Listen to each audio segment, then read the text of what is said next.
Hey guys, welcome back to the channel.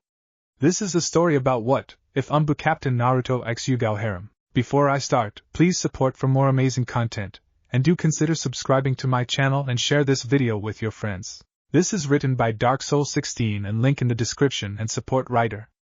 Let's start the video. Tsunade sighed as she looked at the Anbu sitting across from her. She couldn't understand it, but wherever this Anbu operative went, a large stack of paperwork was soon to follow.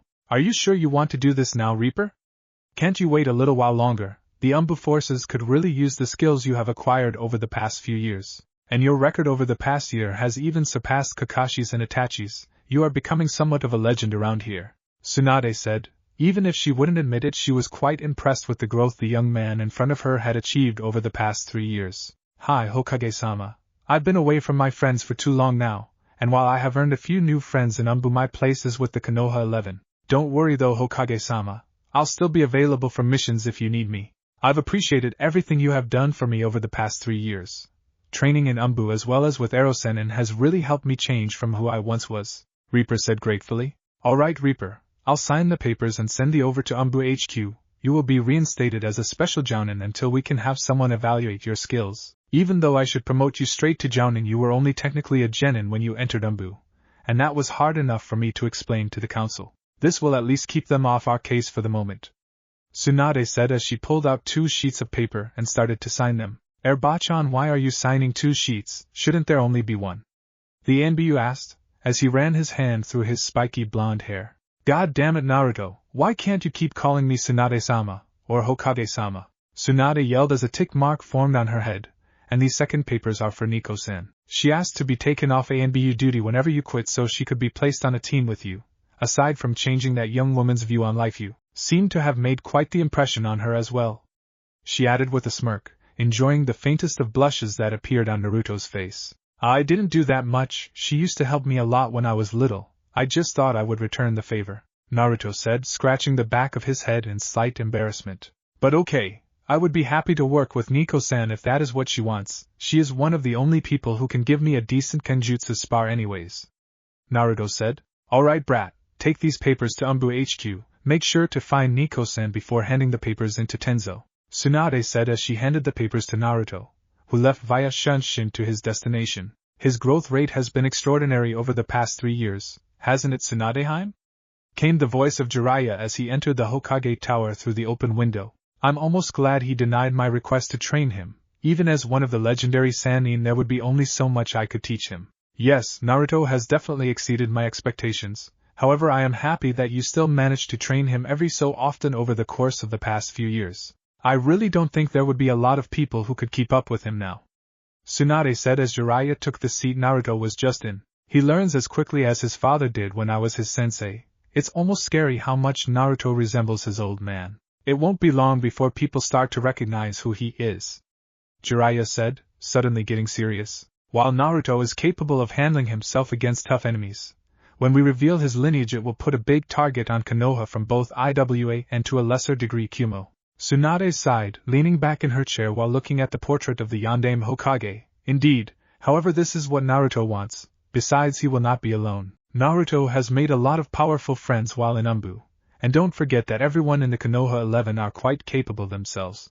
Hopefully now he will be able to get the recognition he has wanted his entire life. And what about the council? Surely they will try and get Naruto into the CRA, and Naruto probably wouldn't like being forced into something like that, Jiraiya asked. Honestly? I'm not sure how to go around bringing that up around Naruto. We will have to talk to him about it, and see what he wants to do with the information. I'm not going to force him into anything he doesn't want to do, council be damned, Tsunade replied. Alright, well, I'll leave talking about that to the brat. Up to you, Tsunadeheim. My opinion might be a little biased, Jiraiya said with a lecherous grin, earning a smack from Tsunade. Stupid pervert. She sighed as she looked out the window. 15 minutes later, Anbu HQ. Naruto sighed as he entered Anbu HQ. He had greatly enjoyed his time in Anbu, and if he had to be honest with himself, deciding to leave was probably one of the hardest decisions he had made since deciding to join in the first place. Asking around for Nico, Naruto finally located her in one of the many training facilities going through her kenjutsu katos, and waited till she was finished to address her. As good as ever, Yugao-chan, Naruto said as he made his presence known. I just came from Tsunade-sama's office and have some papers you might be interested in looking at. What have I told you before about using my real name Reaper-san? Yugao said in a bit of a teasing tone. Not to, but come on Yugao-chan, when have I ever been one to follow the rules? Naruto replied with a smirk, as he took his Anbu mask off, revealing his well-defined facial features. Over the past few years Naruto had pushed himself to be able to get to his current level, and his body showed it. While he wasn't a muscle-bound freak like some shinobi the Yandame Reikage you could tell he was muscular, even through his Anbu uniform. Touche, Yugao muttered as she took the sheet of paper Naruto offered it before reading it. Naruto watched in amusement as Yugao's eyes went wide before a gentle smile crossed her face. That and the fact that neither of us are Anbu anymore, Naruto said with a smirk, although I have to ask why you wanted to leave to be on a team with me? I thought you loved being in the Anbu. I did, and I still do, but for the longest time me being in Anbu was so I could forget about Haikun. For a while I had even hoped that doing S-ranked mission after S-ranked mission would eventually make me able to see him again. Yugao started as she too took her Anbu mask off. When Tenzo said that you would be joining Anbu I was surprised. From what I remembered at the time you had little to no skill as a shinobi. Hey! I take offense to that, I knew a few things. Naruto said with a pout, making Yugao smile again. 2 techniques do not count as a few things Naruto-kun. And while I admit I was impressed that you knew both the Rasengan and Shadow Clone Jutsu, you should have known other things as well. But you took your first year of training here very seriously, and after learning the secret of the Shadow Clone you started improving in leaps and bounds, quickly rising through the ranks of Anbu, almost to the same degree as Kakashi-senpai and Itachi-san. Yugao stated, making Naruto blush slightly at being praised by the beautiful Kunoichi. Yeah, alright, but that still doesn't answer why you want to be on a team with me Yugao-chan. I mean I'm probably gonna be put with Kakashi-sensei for a while again until I can get my full promotion. You sure you can put up with him without trying to kill him? Naruto asked. I think I could manage Naruto-kun. And to answer your question, the day you asked me to start teaching you Kenjutsu is probably what impacted this decision most. If not for that day we would never have become friends and I would most likely still be trying to get myself killed doing S-ranked missions. You made me realize that I still had a lot to live for, and that Haikun wouldn't want me to be how I was. Yugao said as she gained a semi-faraway look in her eyes. You give me too much credit Yugao-chan. What kind of friend would I be if I couldn't help you? And besides you were there for me a lot when I was little so it should be me who is thanking you. Naruto said with a smile. We should probably go and see Tenzo now so we have enough time to get all of our stuff cleaned out of our lockers and go back to see Tsunade-bachan. You are never going to stop calling her that, are you Naruto-kun? Yugao asked with smirk. Nah, especially to her face. It's a good way to test my reaction time whenever she hurls something at my face. He replied with a laugh as they both left the training room on their way to see the Anbu commander. Tsunade's office, same time. Shizen, please get me Naruto's graduating class as well guys team and their senseis Tsunade said into the intercom, hearing Shizen give a swift reply. Tsunade couldn't help but feel a little nervous for what she was about to reveal to Naruto's friends. And if she had to be honest she didn't know how a few of them would take it. 15 minutes later teams 8, 9, and 10, as well as Sakura, all entered Tsunade's office. Curious looks on their faces as to why all of them had been summoned at the same time. You requested our presence, Tsunade-sama? A tall bearded man asked. Yes, Asuma-san, I called you all here regarding Naruto's disappearance about 3 years ago. Tsunade said, immediately catching Kakashi's attention. Even though he knew where Naruto was, he was hoping that he would be able to go on missions with his student once again, as well as the rest of the Konoha 11. It's been 3 years already Hokage-sama. Time sure flies. Kakashi said in a bored tone, making the other Jounin senseis look at him with surprise. Your student disappears for 3 years and that's all you can say when we finally get word on what happened to him? A woman with beautiful red eyes said in surprise. I can't help but agree with Kurenai-san, although something leads me to believe that you know where your student has been. Care to elaborate, Kakashi-san? Asuma asked, making everyone look at the silver-haired Jounin. So what if I did? I was never at liberty to talk about what happened to Naruto-kun. And before any of you say anything, he swore me into secrecy. But I can assure you Asuma-san, Kurenai-san, that my student is fine and has recently been carving his own path through our shinobi ranks. Kakashi said before closing his book and pocketing it. Kakashi-san is right, on both accounts that Naruto is both okay, and has been making quite the name for himself in the past year. Tsunade said as she nodded her head in agreement. Tsunade-sensei, why would Naruto just disappear without telling any of us where he was going? That doesn't seem like something Naruto would do. A girl with short pink hair said, I have to agree with Sakura, Tsunade-sama. It seems highly unlikely that someone like Naruto would disappear without at least telling his friends he was alright, especially since his disappearance was right after the failed Sasuke retrieval mission. Kurenai said, looking back and forth between Kakashi and the busty Hokage. Both you and Sakura are right, Kurenai-san, the Naruto you knew would never do something like that. But the Naruto you once knew is no longer alive, Tsunade said with a small smile, shocking everyone present. No longer alive you can't mean? Sakura started only to be cut off by Tsunade. No Sakura, Naruto is not dead, but he is no longer who you once knew. The past 3 years has changed him drastically. He is no longer the blonde idiot who runs around using Kage Bunshin to solve all his issues. After the mission, Jiraiya came by to ask Naruto to become his apprentice. Tsunade said, "You can't be serious." Jiraiya of the Sannin, one of the most powerful shinobi alive today, asked the class dead last to become his apprentice. A boy with a black jacket standing beside a large white dog said, "You should be careful as to how you talk about Naruto now, Kiba-san. Like I said, he is no longer the boy you guys once knew, and he would take offense to what you just said," Tsunade said as she glared at the boy, making him shrink slightly. Well, that would make sense. With a teacher like Jiraiya, I'm sure Naruto has become a lot stronger since we last saw him. A boy wearing a big baggy green coat said, "Indeed he would have, if he had accepted the pervert's proposal to train him," Tsunade said, and smirked as everyone present looked at her like she had grown a second head. Naruto refused to be trained by one of the Sannin. Why would he do something like that? Asuma asked. It's not an everyday occurrence to be offered training by one of the legendary Sannin. Indeed he did. The reason why is that Jiraiya would have had to take him away from the village for 3 years to train him, and Naruto didn't like the idea of being away from his home for so long. But that doesn't mean Naruto has not received training from that stupid pervert, he just never had to leave the village to obtain it. Tsunade said, "So Naruto has been in the village for the past 3 years, then how come none of us have ever seen him?" Sakura asked, looking between Kakashi and her current sensei, hoping at least one of them could give her an answer. The reason for that, Sakura, will be explained as soon as Naruto gets here, which should be fairly soon actually, Tsunade said, and she was right. A few minutes later someone knocked on her door, and it opened to reveal 2 Anbu, one of which Kurenai recognized, but the other made her eyes widen and had to use all of her training to not be put on guard by this man in front of her. He was a tall man who radiated power and respect, but that's not what scared her. The man's attire is what put her on guard. The standard gray Anbu equipment had been dyed black, and wear and tear was evident on his armor, sword scratches, holes, and burn marks. Over top of the armor was a long, ragged black cloak that had a large hood which covered a lot of the Anbu's face, but not enough for Kurenai to not be able to recognize the mask.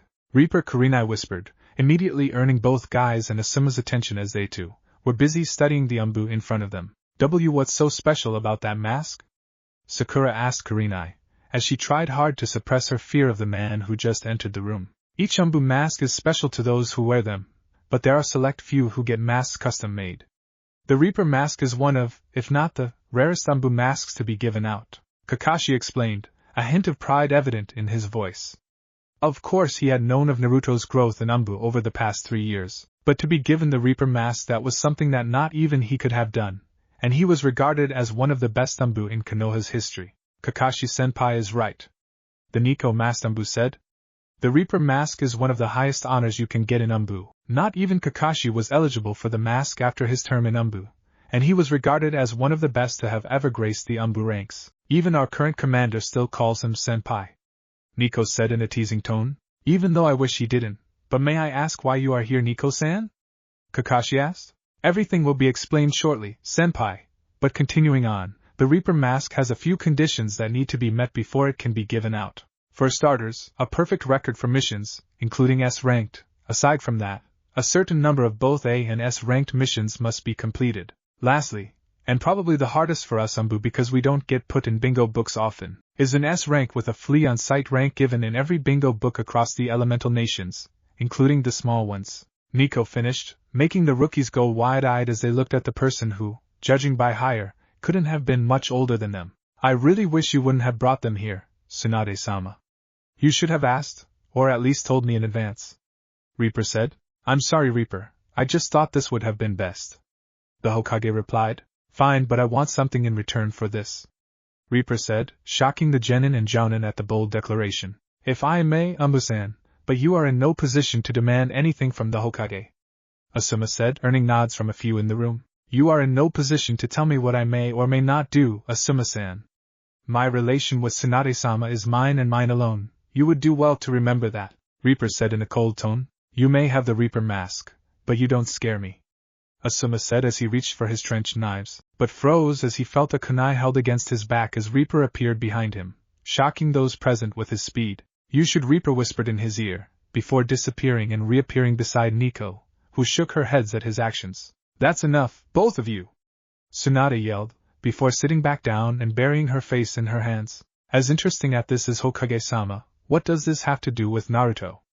Kurenai asked. Nothing, like Tsunade-sama has probably already told you, the Naruto you all knew died a long time ago.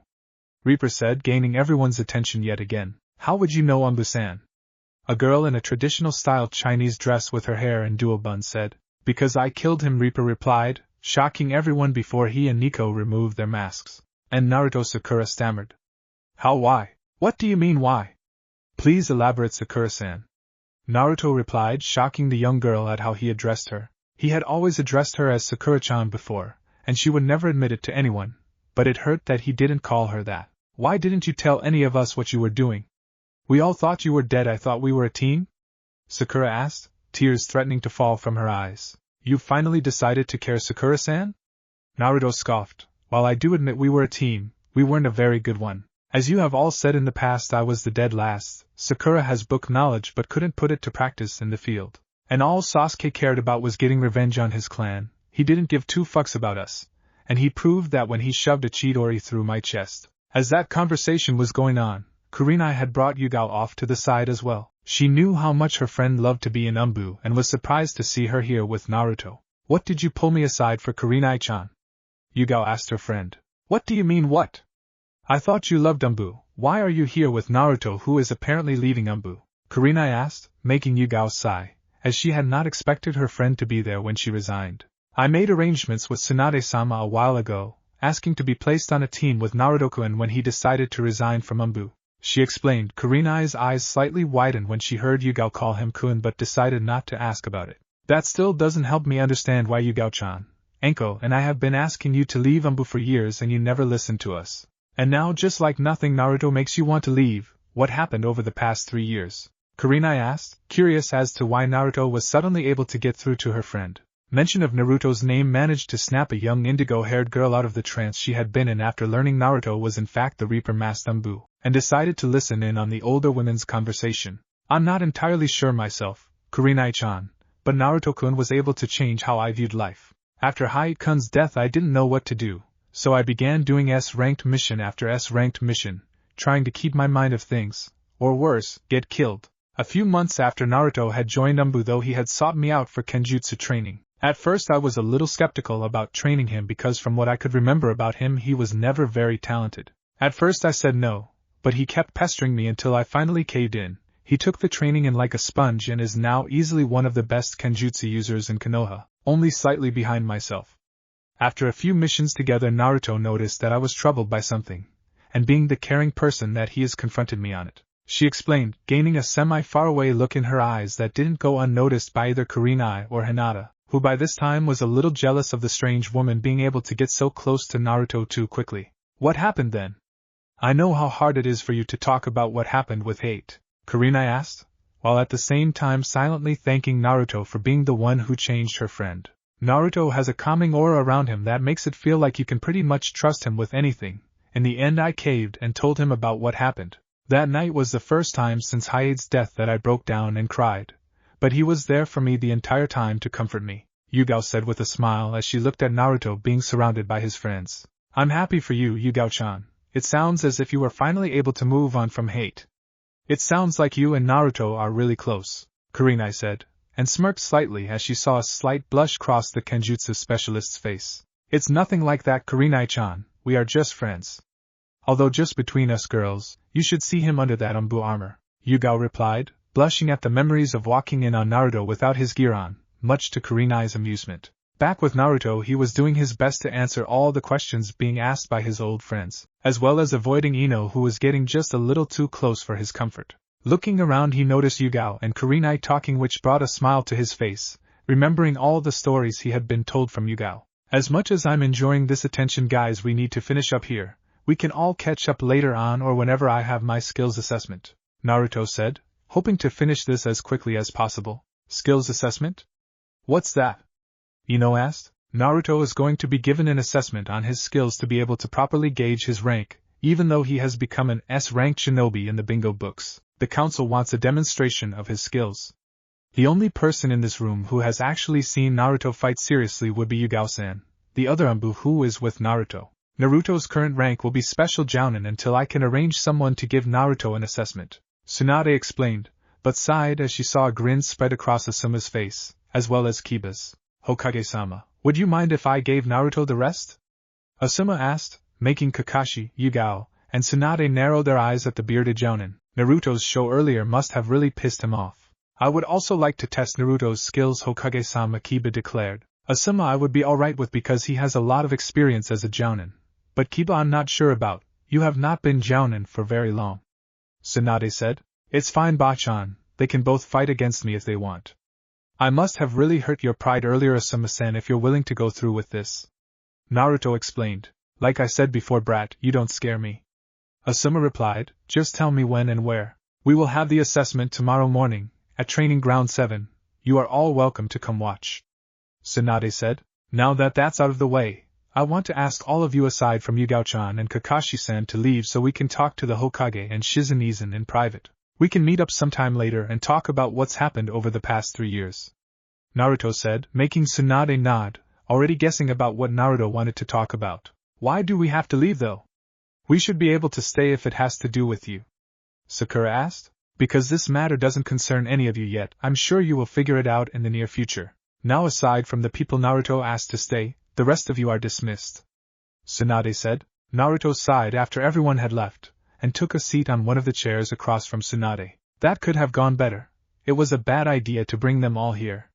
Naruto said, earning a nod from Yugao and Kakashi. I know, I'm sorry Naruto-kun, I kind of expected Kiba to act like that, but definitely not Asuma. His attitude towards you surprised me. Tsunade replied as she reached under her desk and pulled out a bottle of sake. Yeah, well, that's none of my concern. If they still have issues with me after tomorrow, it's their own fucking fault. Now I'm sure you know why I wanted to talk to you all in private, right? Naruto said before running through a few hand signs and put up a silencing seal around the office. I'm assuming it's about your parents, and to a latter extent you inheritance, right? Tsunade asked, making Naruto nod his head. Yeah, it is, for the most part. I'm not too worried about when you want to tell everyone about my parents. I'm more worried about the kind of attention the village will get as a whole from IWA and to an extent anyone who I'm close to, Naruto said, stealing a quick glance at Yugao that didn't go unseen by the Hokage or Kakashi. While I'm confident in my own skills about taking on large groups of enemies, not everyone has the same amount of chakra that I do, and that would put them at a large disadvantage, as I can pretty much assure you that if IWA was to send people after me it would be a small group at least. You make a good point, Naruto-kun. IWA would use any means necessary to get to you, including taking your friends as hostages in exchange for yourself. Not to mention the lingering threat of the Akatsuki. Jiraiya said they have been a little more mobile lately. Kakashi said, we will deal with the Akatsuki at a later time. I think our main threat right now will be IWA, and to a lesser extent Kumo and Kiri. But there are a few other things that I want to talk to you about, Naruto, which will include your status as a clan head. Tsunade said. If you are going to talk to me about the Ciare Hokage-sama, then I am already well aware of what that means for me. I still have a couple years to decide if I want to be put under the Ciare, so I will have to get back to you on that, Naruto said, not really surprising Tsunade as it was Anbu protocol to keep up to date with Konoha's laws. Alright, well that is pretty much everything I wanted to talk to you about, Naruto-kun. I have a scroll for you that contains both yours and Yugao-san's Jounin vests, as well as the key to your parents' estate. Tsunade said as she pulled out a scroll and handed it to Naruto. Thank you, Hokage-sama.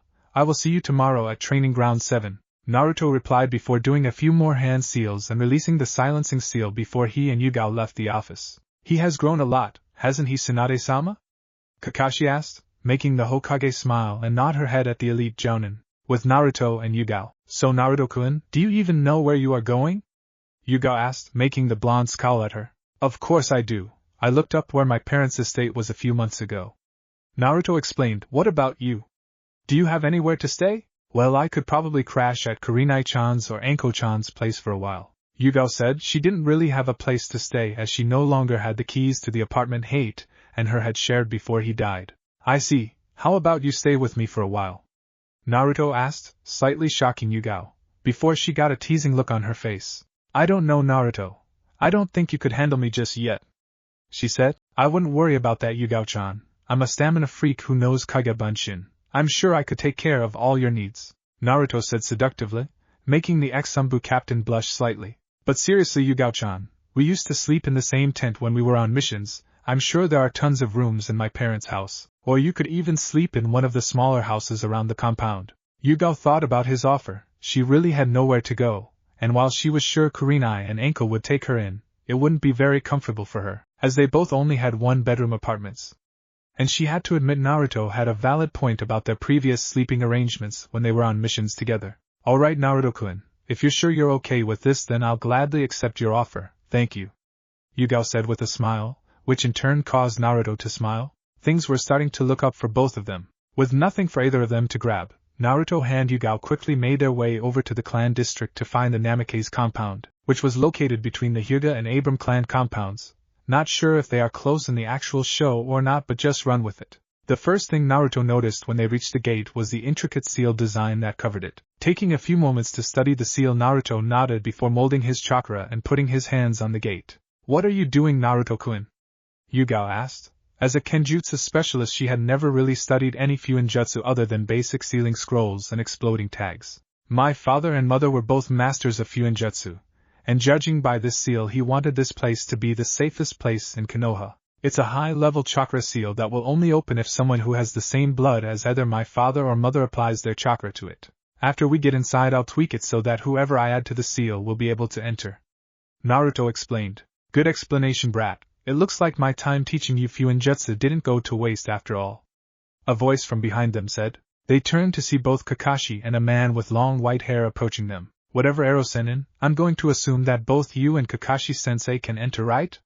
You being my father's sensei and Kakashi his student would only make sense, Naruto said, earning a nod from the Toad Sage. It's been a while since I've seen you, Naruto. I wanted to see just how much my student has grown, as well as see my sensei's house again, Kakashi said, never taking his eye off his little orange book. Alright, if either of you break anything you owe me, come on Yugao-chan, let's go, Naruto said, making the other two aware of her presence. But they decided to shrug it off for now. Entering the compound, Naruto and Yugao couldn't help but marvel at how beautiful everything was. Large oak trees lined the walls, while inside a large assortment of flowers lined the marble walkways. It's beautiful, but how has everything been so well kept over the past 16 years?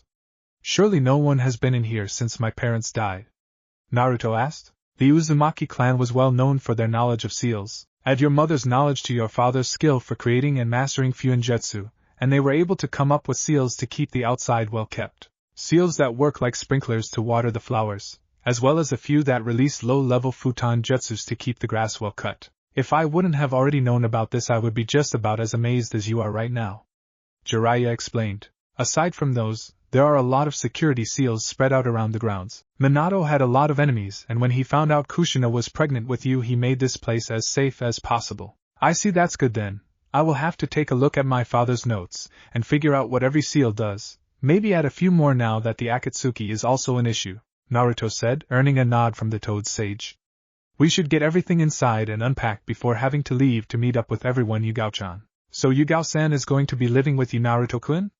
Are you guys like? Kakashi said, leaving the question in the air as he made little movements with his hands, reminding the blonde of what Konohamaru did to Sakura before the Chunin exams. No, Kakashi-sensei, we aren't. Yugao-chan is just staying with me because she has nowhere else to go, Naruto said with a sigh before entering the house, followed shortly by a semi-blushing Yugao. Right, Kakashi said as he followed them in. Well, at least the outside was well kept, Naruto said as he looked around his new house. He was hoping his father had a similar setup inside as he did outside, but judging by the amount of dust and cobwebs, it had been too much to ask for. Naruto made 10 shadow clones and sent 2 of them upstairs with his and Yugao's bags, while telling the rest of them to start cleaning as he, Yugao, Kakashi, and Jiraiya started to explore the house.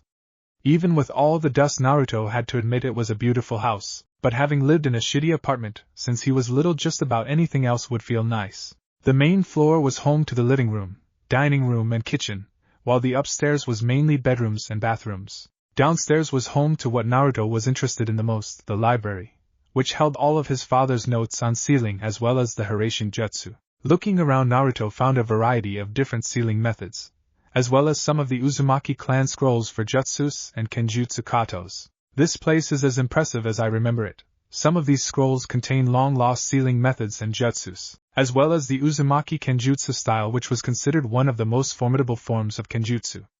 Jiraiya stated as he and Kakashi looked through some of the scrolls. I'll be sure to take a look at them later. If you want, Yugao-chan, you can look through the kenjutsu scrolls later as well. For now I want to finish exploring the grounds, Naruto said as he started making his way back upstairs. Hey Naruto-kun, where did your clones put my stuff? I want to change out of my Anbu uniform for now, Yugao asked as they made their way back to the main entrance of the house. They put your bags upstairs, last door on the left, Yugao-chan, Naruto replied, making the kenjutsu specialist nod and disappear upstairs. You two seem pretty close, brat. You sure there is nothing else going on here? Jiraiya asked with a lecherous grin. Shut it, you pervert, like I said earlier, we're just friends, Naruto replied as he glared at the old pervert, who just shrugged it off and walked outside. Whatever, brat, I'm going to go do some research. I'll see you guys in the morning for your skills assessment, Jiraiya said as he shined out of the compound. I think I'm going to take off as well, Naruto. I've already seen the rest of the grounds before, but I will catch up with you guys later when you meet everyone else, alright? Kakashi said, earning a nod from the blonde as he decided to use the gate to get out. A few minutes later, Yugao came out of the house dressed as a normal jounin, and Naruto would be lying if he said he didn't find the kunoichi to be very attractive.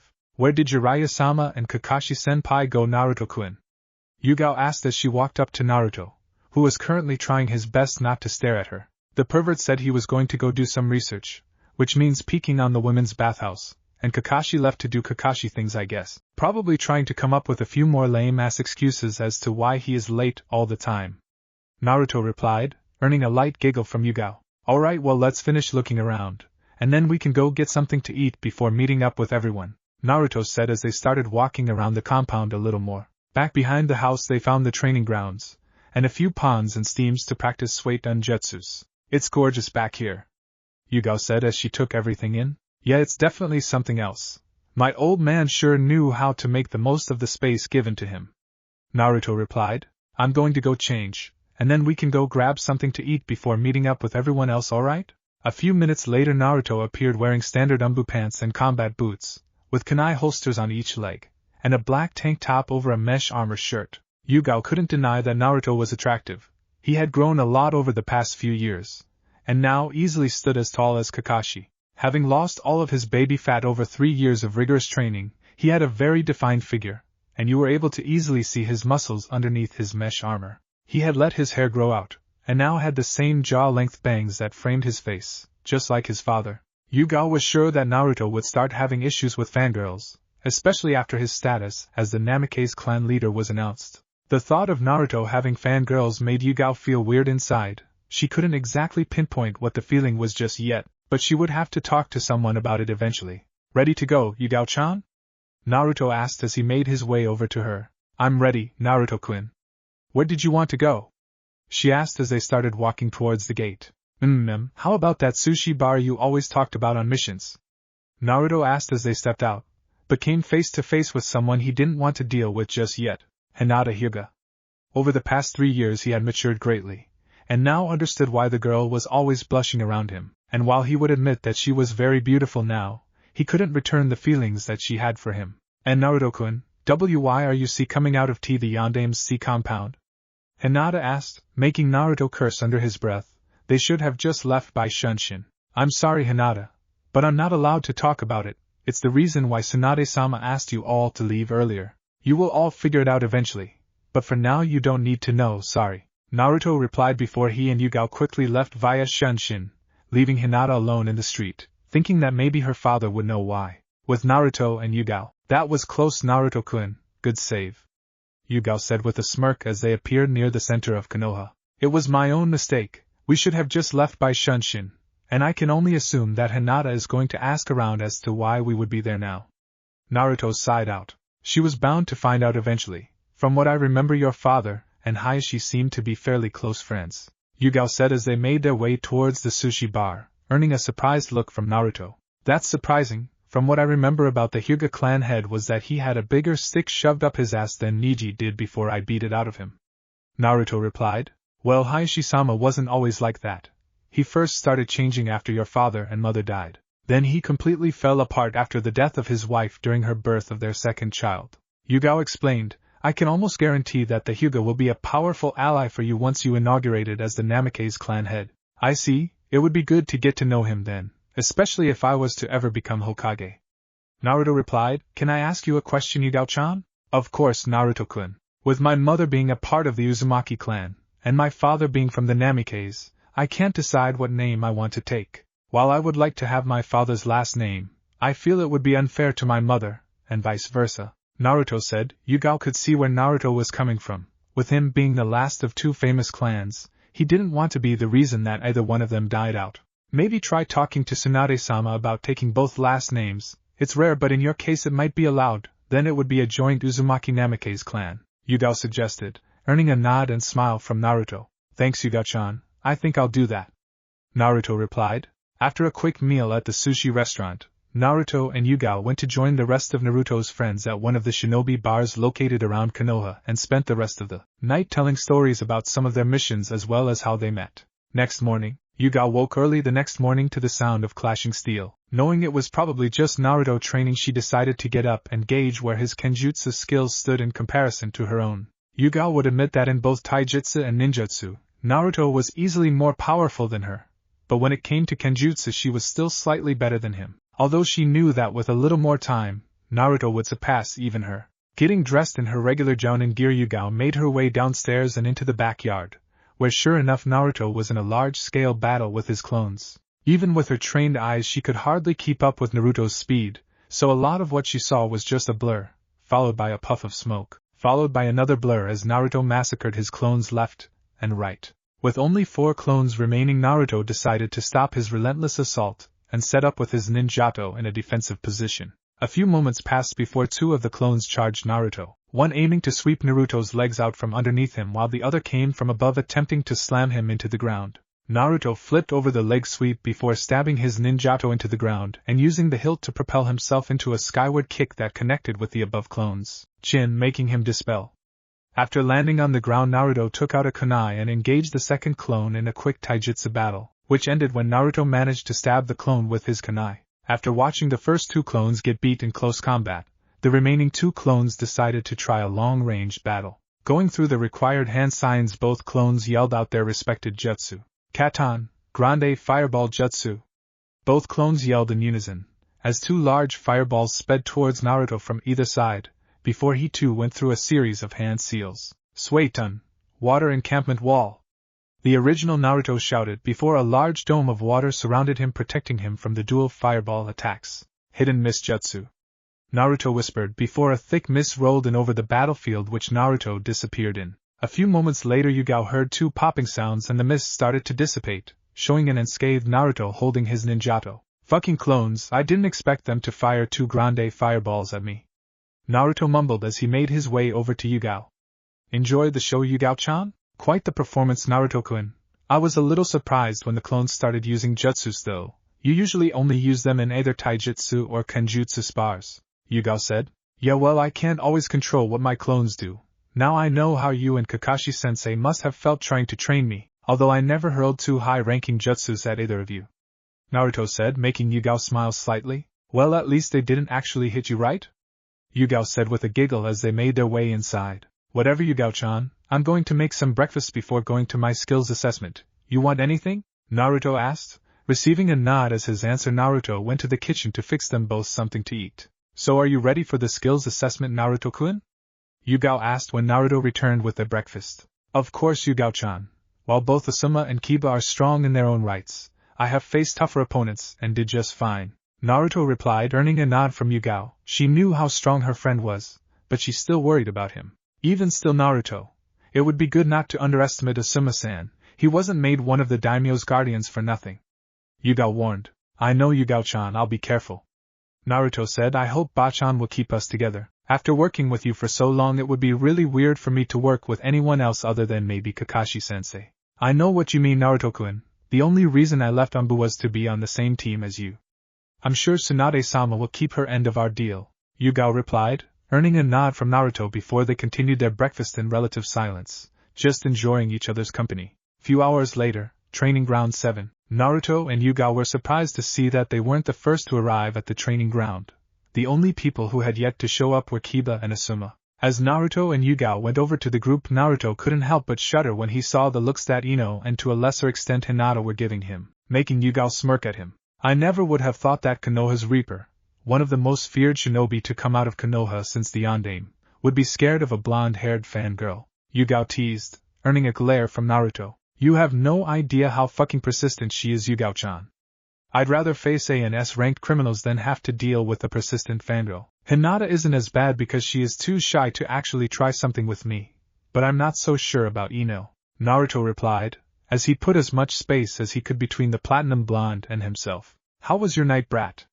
Have a good time alone with Yugao-san in your house? Jiraiya asked with a lecherous grin, shocking those present who didn't know Yugao was living with Naruto-kun. Can it, you pervert, before I get Tsunade to knock some sense into you? Naruto replied, ignoring the looks he was getting from those present. You're living with Naruto, Yugao-chan? Kurenai asked as she walked up to her friend. Well, I didn't really have any other place to stay, and I didn't want to bother you and Enko-chan because you both only have one-bedroom apartments, and it wouldn't have been very comfortable with me. After explaining that to Naruto yesterday, he offered to let me stay at his new house for a while. Yugao explained, earning nod from Kurenai. Bachan, is Iruka-sensei going to be coming?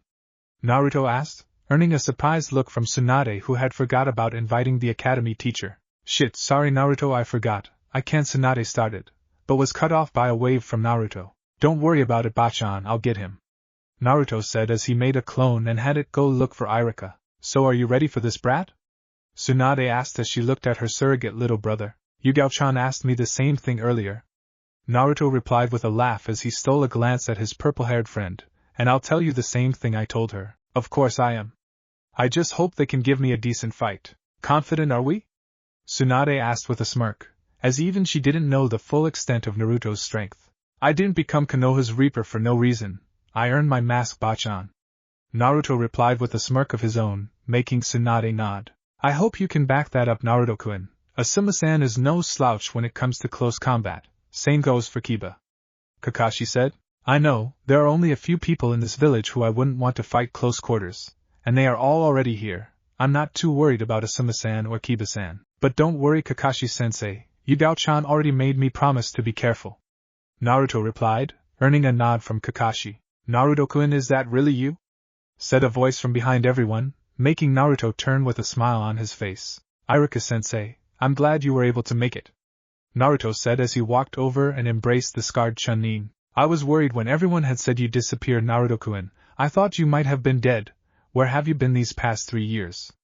Iruka asked as they broke apart. Well, for the week after I was in the hospital after I failed to bring Sasuke back, I had a lot of time to think. During that time, Ero-sennin came and told me he wanted to take me out of the village to train, Naruto said, making Iruka go wide-eyed. Jiraiya-sama asked you to become his apprentice? Iruka asked. I did, yeah. But the damn brat refused to be taken from the village. He was worried that if he was out of the village he wouldn't be able to protect his friends in case the village was attacked, Jiraiya said, catching everyone's attention as they didn't know the exact reason why Naruto didn't leave with Jiraiya. That's right.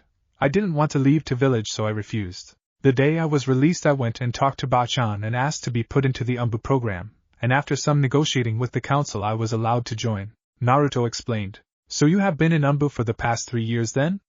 Iruka asked. He was shocked that Naruto had been allowed to join Anbu, as much as he hated to admit it because of how he considered Naruto to be a little brother to him, but the Naruto he remembered wouldn't have had the skills to be placed into Anbu. I have, and while I'm still alive I have to tell you that the Naruto you once knew no longer exists. I'm no longer the class dead last who throws Kage Bunshin around just because I have the chakra capacities to do so, Naruto said, shocking Iruka again as he wondered just how much Naruto had changed over the past 3 years. I know that it's usually forbidden knowledge, but now that you are no longer Anbu I don't think it matters. What mask did you have?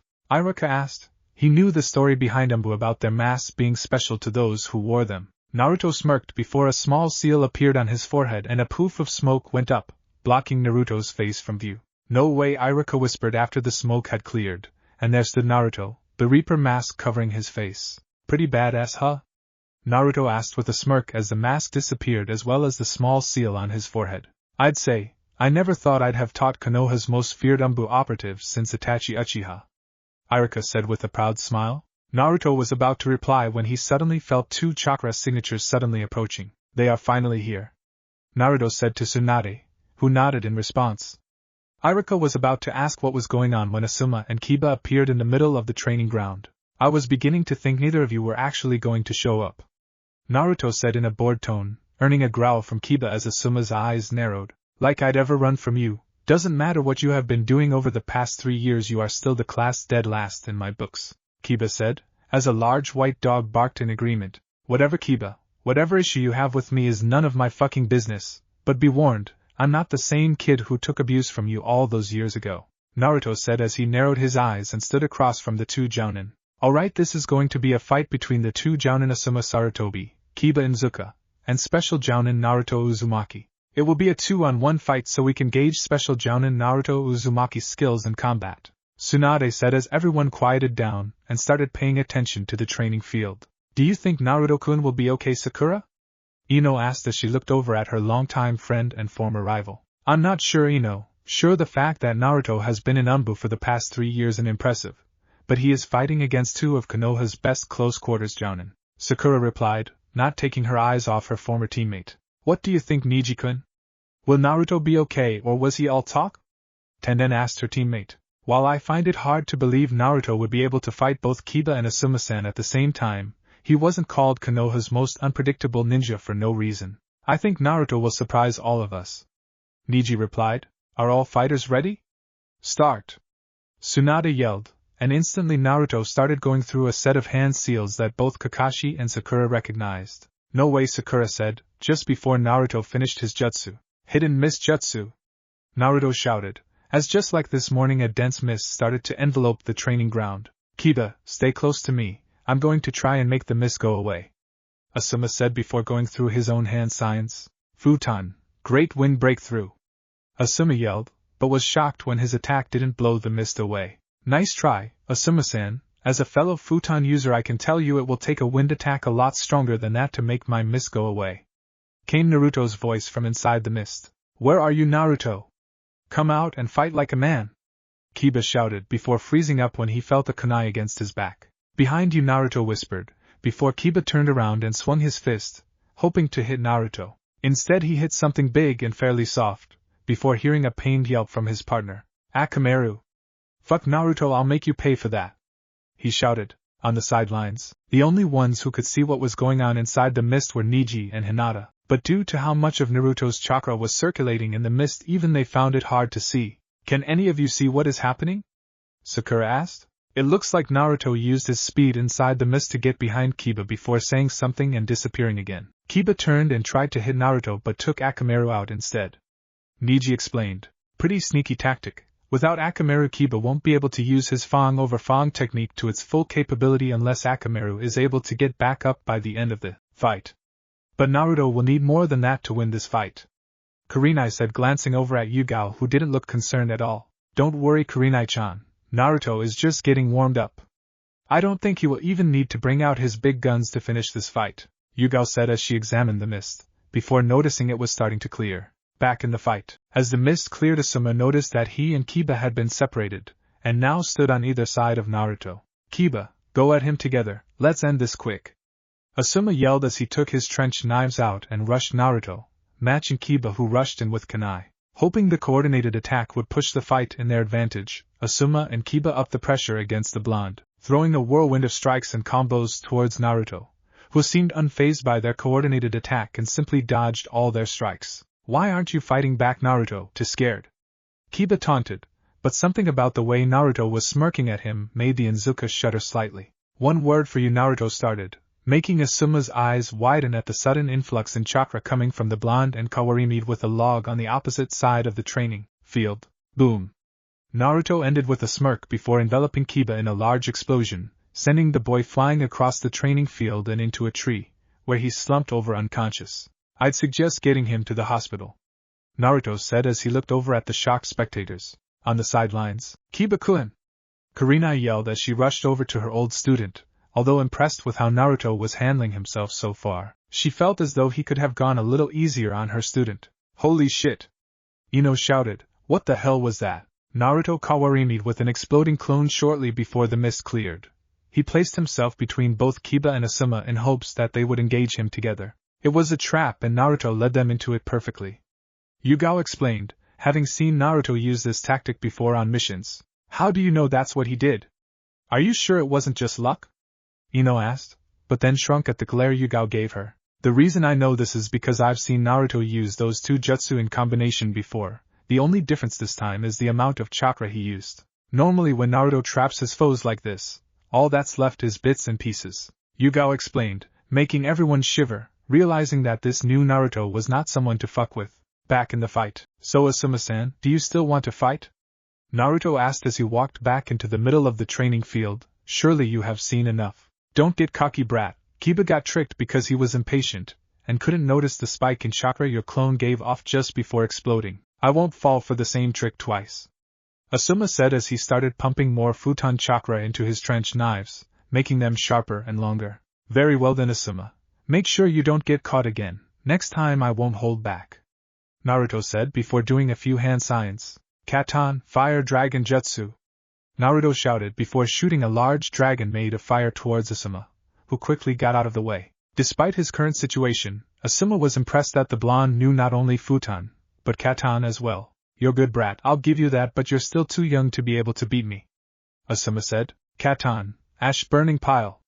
He shouted as a large cloud of gunpowder and ash made its way over to Naruto, before starting another set of hand signs. Katan, grande fireball jutsu, he shouted as a large fireball shot towards the cloud of ash, making it ignite, causing a large explosion to envelope the area Naruto was in. Sidelines. Naruto-kun! Sakura yelled as she was about to jump in and save her last remaining teammate, before a hand on her shoulder stopped her. Looking back, she saw the hand belonged to Yugao. Let me go! Naruto needs help. Sakura yelled as she tried to get out of Yugao's grasp. He's your friend. Don't you even care? I do, and it's because I'm his friend that I am confident that Naruto will be okay. Like we have said before, do not underestimate Naruto-kun, Yugao said as she looked at the spot that Naruto had been. That was one of Asuma-sensei's strongest attacks. Are you sure Naruto-kun will be okay?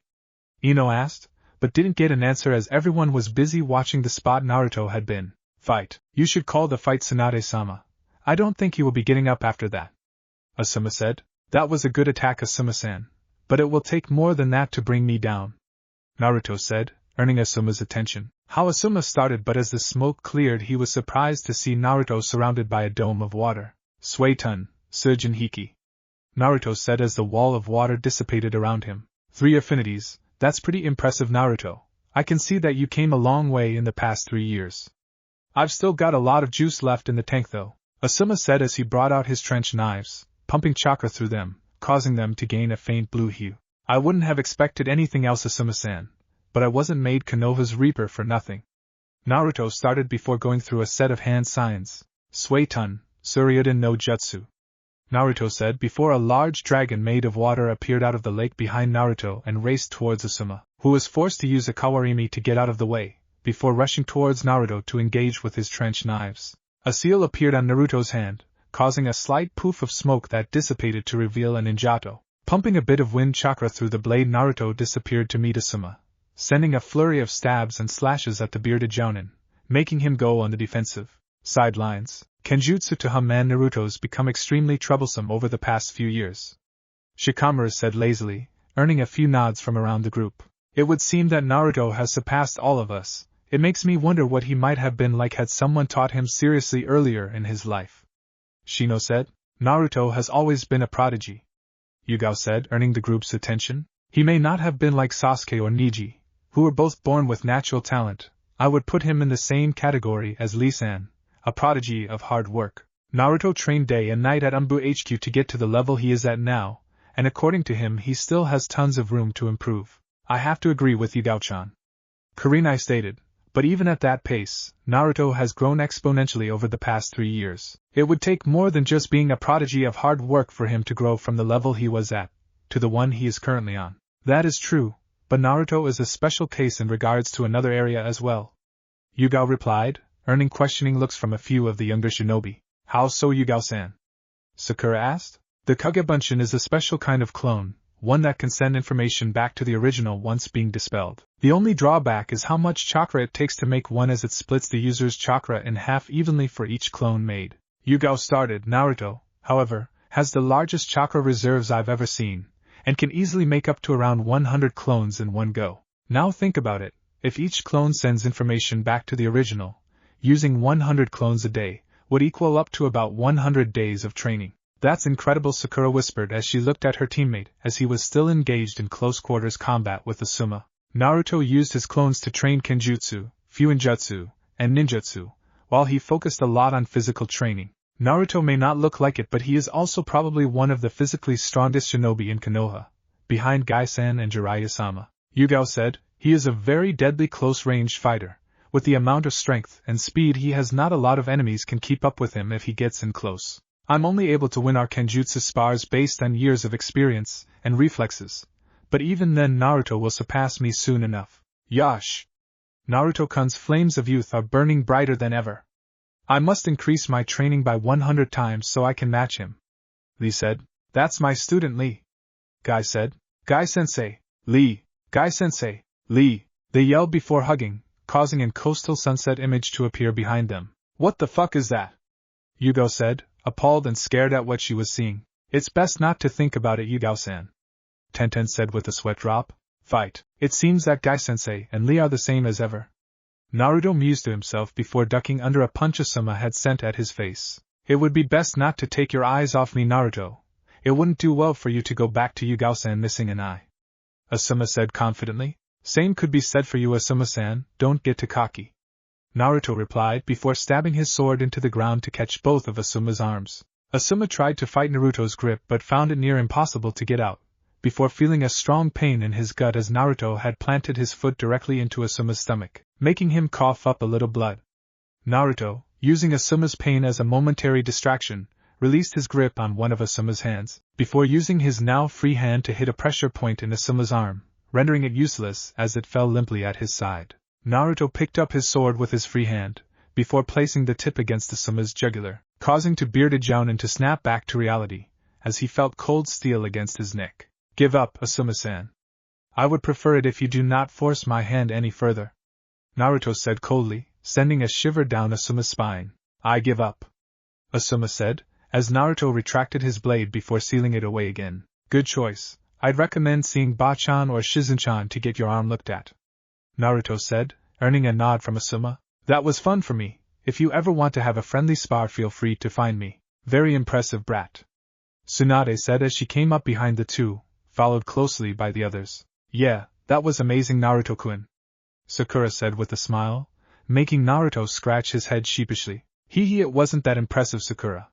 If I didn't have a chakra-conducting blade like Asuma, the fight could have gone downhill for me. Naruto replied. What did you do to his arm, Naruto-kun?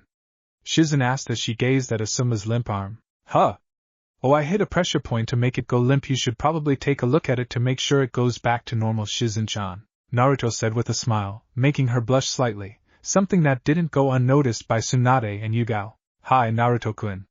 She replied before attending to Asuma. It takes a lot of knowledge about human anatomy to be able to do something like that in the middle of combat, Naruto-san. Shino said, earning a nod from Sakura. Yeah, well, I can't do medical jutsu because of how my chakra is, but I thought it might have helped to learn about human anatomy. Being able to disable an opponent in the middle of combat is a good skill to have if you need to extract information, Naruto said, causing a few of them to shiver at the implication he just gave. Anyways, brat, I think that it's safe to say you have earned this. Tsunade said as she handed Naruto a green Jounin vest. Elite Jounin Uzumaki Naruto, make me and your parents proud, brat. God, what the fuck happened to me? Kiba asked as he slowly regained consciousness. Looking around, he noticed white walls and ceilings, and could hear low beeping off to his right. I must be in the hospital. That means Naruto won, huh? He didn't survive Anbu for 3 years for no reason, I guess. You're awake, Kiba-san, that's good. After your fight with Naruto-kun, we thought it would take a lot longer for you to wake up, Shizun said as she entered the room, followed by the rest of Team Kurenai. Kakashi, Sakura and Naruto are Team Kakashi, so why not, right? How are you feeling, Kiba-kun? Kurenai asked. I feel like shit, Kurenai-sensei. What the hell happened? Kiba asked. The last thing I remember is fighting Naruto, then it just went black and I woke up here. After making you accidentally take Akamaru out, Naruto positioned himself between you and Asuma before releasing his hidden mist jutsu. When Asuma saw this, he suggested that you and him both attack Naruto at the same time. What you two didn't know was that Naruto used the Kawarini to switch himself with an exploding clone and lured you both into a trap. Asuma noticed this when the chakra inside the clone suddenly spiked and managed to substitute himself with a log. You however were not so lucky and Naruto caught you in the blast, blowing you across the training field. Kurina explained, making Kiba nod. I can't believe he got so strong he never had any talent back in the academy. Kiba said, suddenly starting to feel a little bad about the way he acted to his old friend. I fucked up pretty bad, huh? No one expected Naruto to be so strong. I'm sure he would forgive you if you talked to him. Kurina said, trying to cheer her old student up. Who won the whole fight? Did Naruto beat Asuma as well? Kiba asked. After we took you to the hospital, Asuma tried to use his strongest jutsu on Naruto in hopes that he would be able to take him out. Naruto surprised everyone again by showing that he also had a strong Suiton affinity when he used Suiton, water encampment wall, to protect himself from Asuma's attack. Naruto and Asuma engaged Naruto with his trench knives while Naruto used a special ninjato that was able to conduct his chakra. He was eventually able to render one of Asuma's arms useless, and forced him to give up. Shizen explained as she checked on Kiba's condition. You should be fine to go home in a few hours, Kiba-san. Alright, thanks Shizen-san. Kiba replied, earning a nod from said medic. So what do you guys think of Naruto's new strength? Naruto-san trained hard in the Anbu for the past 3 years to be strong enough to protect the village. I find it logical to believe that Naruto-san has yet to show his true capabilities. Shino stated. Why yeah, and a few days ago I saw him coming out of the Yandame's old compound. When I asked my father about it, he wouldn't tell me anything about it. Hinata added, making Kurina's eyes widen slightly. She had noticed Naruto's uncanny appearance to the Yandame Hokage and had wondered before if they were somehow related, but decided to put that information away for later. That's an interesting discovery, Hinata-chan. Hopefully Hokage-sama will be able to shed some light on everything eventually. Kurina stated. And I have to agree with you as well, Shino-kun. After Asuma passed out from chakra exhaustion, Yugao explained to us that Naruto was just playing with you and Asuma the entire time. While Asuma is classified as an elite jounin, Naruto explained that Asuma didn't take him seriously and wasted most of his chakra early trying to overpower him. Naruto has very large chakra reserves and by the end of the fight he wasn't even tired. I guess the rest of us will just have to work harder to catch up to him now. Kiba said, earning nods from his teammates and a smile from his sensei. With Naruto and the rest of the Konoha 11, after Naruto's fight with Asuma and Kiba, everyone other than Kurina's team had decided to stick together and relax for the rest of the day, and had invited Naruto and Yugao to accompany them. It took a little persuasion from Yugao, but eventually Naruto caved and decided to spend the rest of the day with his friends who had decided to relax at one of the lakes close to Konoha. So, it looks like Anbu has really paid off for you, Naruto-kun. You really surprised us all earlier today. Sakura said as she sat down beside her old teammate. Yeah, it did, but there are still things I could improve at, other jutsus that I intend to master, things I want to create. Naruto replied as he looked out over the lake. How much have you changed, Naruto-kun? Just when I thought I might have been catching up to you, this happened, Sakura thought as she pictured Naruto and Sasuke walking far in front of her, and she couldn't help but frown. What's wrong, Sakura? Naruto asked as he noticed his teammate's sudden mood change. When Tsunade had called us all together yesterday and explained that you were okay and had just been away training over the past 3 years, I couldn't help but feel that we could finally work together again as equals. As much as I hate to admit it, you and Sasuke were always ahead of me when we were a part of Team 7. I thought that maybe after 3 years I had finally caught up to you, but what you showed us all earlier today makes me realize that you and Sasuke are still far ahead of me. She explained sadly. I see, in true, Sakura. I meant what I said the other day about us not being a very good team in the past. Naruto started, making Sakura lower her head even more. However, that doesn't mean that we can't make things better. You have been receiving training from one of the legendary Sannin over the past 3 years. As much as I enjoy annoying Tsunade, the amount of skill she holds is not something to be overlooked. During my first couple years at Anbu, I was assigned as one of Tsunade's guards. During those days I was able to witness what some of the training she was putting you through. Although you know the secret to Tsunade's super strength, most of the training she gave you was that of a medic nin, and even though I was trained to work in the shadows as an Anbu, my chakra reserves allow me to be a powerhouse. We are probably going to be put on the same team again with both Kakashi-sensei and Yugao-chan. I'd rather have a skilled medic than another ninjutsu or kenjutsu specialist. Thanks Naruto-kun, I appreciate that. Sakura replied with a smile. We have both changed a lot over the past 3 years it seems. But don't think I'm going to stop trying to catch up to you. I wouldn't dream of it, Sakura. If you ever want a sparring partner, I'd be happy to help. And if you ever become interested in learning kenjutsu, I'm sure I could ask Yugao-chan to help you out. Naruto replied, earning a thankful nod from Sakura. Speaking of Yugao-san, how did the two of you meet? Sakura asked, earning the attention of a few of the others. Yeah, you guys never really explained how the two of you had met the other night. Tenten asked as she, Ino, Niji, Shikimaru, Choji, and Lee all came over to where Naruto and Sakura were. You guys are really interested in that, huh? Naruto said, receiving nods from his friends. He sighed before continuing. Yugao-chan and I have actually known each other since before we started the academy. Due to events surrounding my birth, I wasn't well liked by the villagers, and after I started living by myself they would start harassing me, sometimes going as far as attempting to beat me. After the first few attempts, Sandane Gigi started to assign Anbu guards to watch over me. Yugao saved my skin a few times when I was younger, so when I joined Anbu I searched her out in hopes that I would be able to properly thank her. What I didn't know at that time was that Yugao-chan's fiancé had been killed during the Oto/Suna invasion, and she had spent a lot of her time taking numerous S-ranked missions, which are considered to be suicide missions. Why would Yugao-san take such dangerous missions? Tenten asked. Her fiancé was Hate Gecko, our first proctor during the third part of the exams. He was killed by the Suna Jouninbaki after he was discovered trailing the traitor Kabuto. The death of Hate was extremely hard on Yugao-chan. Not even her friends could convince her to stop taking missions. Naruto explained. Then how did you manage to get through to her? It must have taken a long time, right? Ino asked. As the self-proclaimed gossip queen of Konoha, she was always looking for interesting stories. It did. I hardly ever saw Yugao-chan for the first few months when I was in Anbu. Whenever I did, she was either leaving or just returning from a mission and was too busy to stop and talk. I eventually managed to get her alone in one of the training grounds and managed to give her my thanks. A few weeks after that I started to learn kenjutsu, and was told by a few people in Anbu that Yugao-chan was the resident kenjutsu specialist in Konoha, so I began searching for her again in hopes that she would start training me. It took a little persistence, but eventually she caved in and agreed to help train me. By this time I knew about her past with Hate and was hoping that giving her an apprentice would keep her from going on suicide missions, which it did for a while. Naruto said. You said for a while, I'm assuming she eventually started doing them again, right? Niji asked, earning a nod from Naruto. Yes, she did. I remember asking her not to, but she just kept brushing me off, saying it was none of my business. She continued to train me in kenjutsu, but our sessions became few and far between until it got to the point where I would be lucky to get one lesson a week. A few weeks later Yugao got seriously injured on a mission and had to be hospitalized for a couple weeks. During those 2 weeks I visited her quite frequently, asking her to tell me why she kept trying to get herself killed, but just like the first time she kept brushing me off. Naruto explained. It's obvious that you cared for her. I can't see why she would have just kept brushing you off. Sakura said. Like Naruto-kun explained, at that time I didn't think it was any of his business.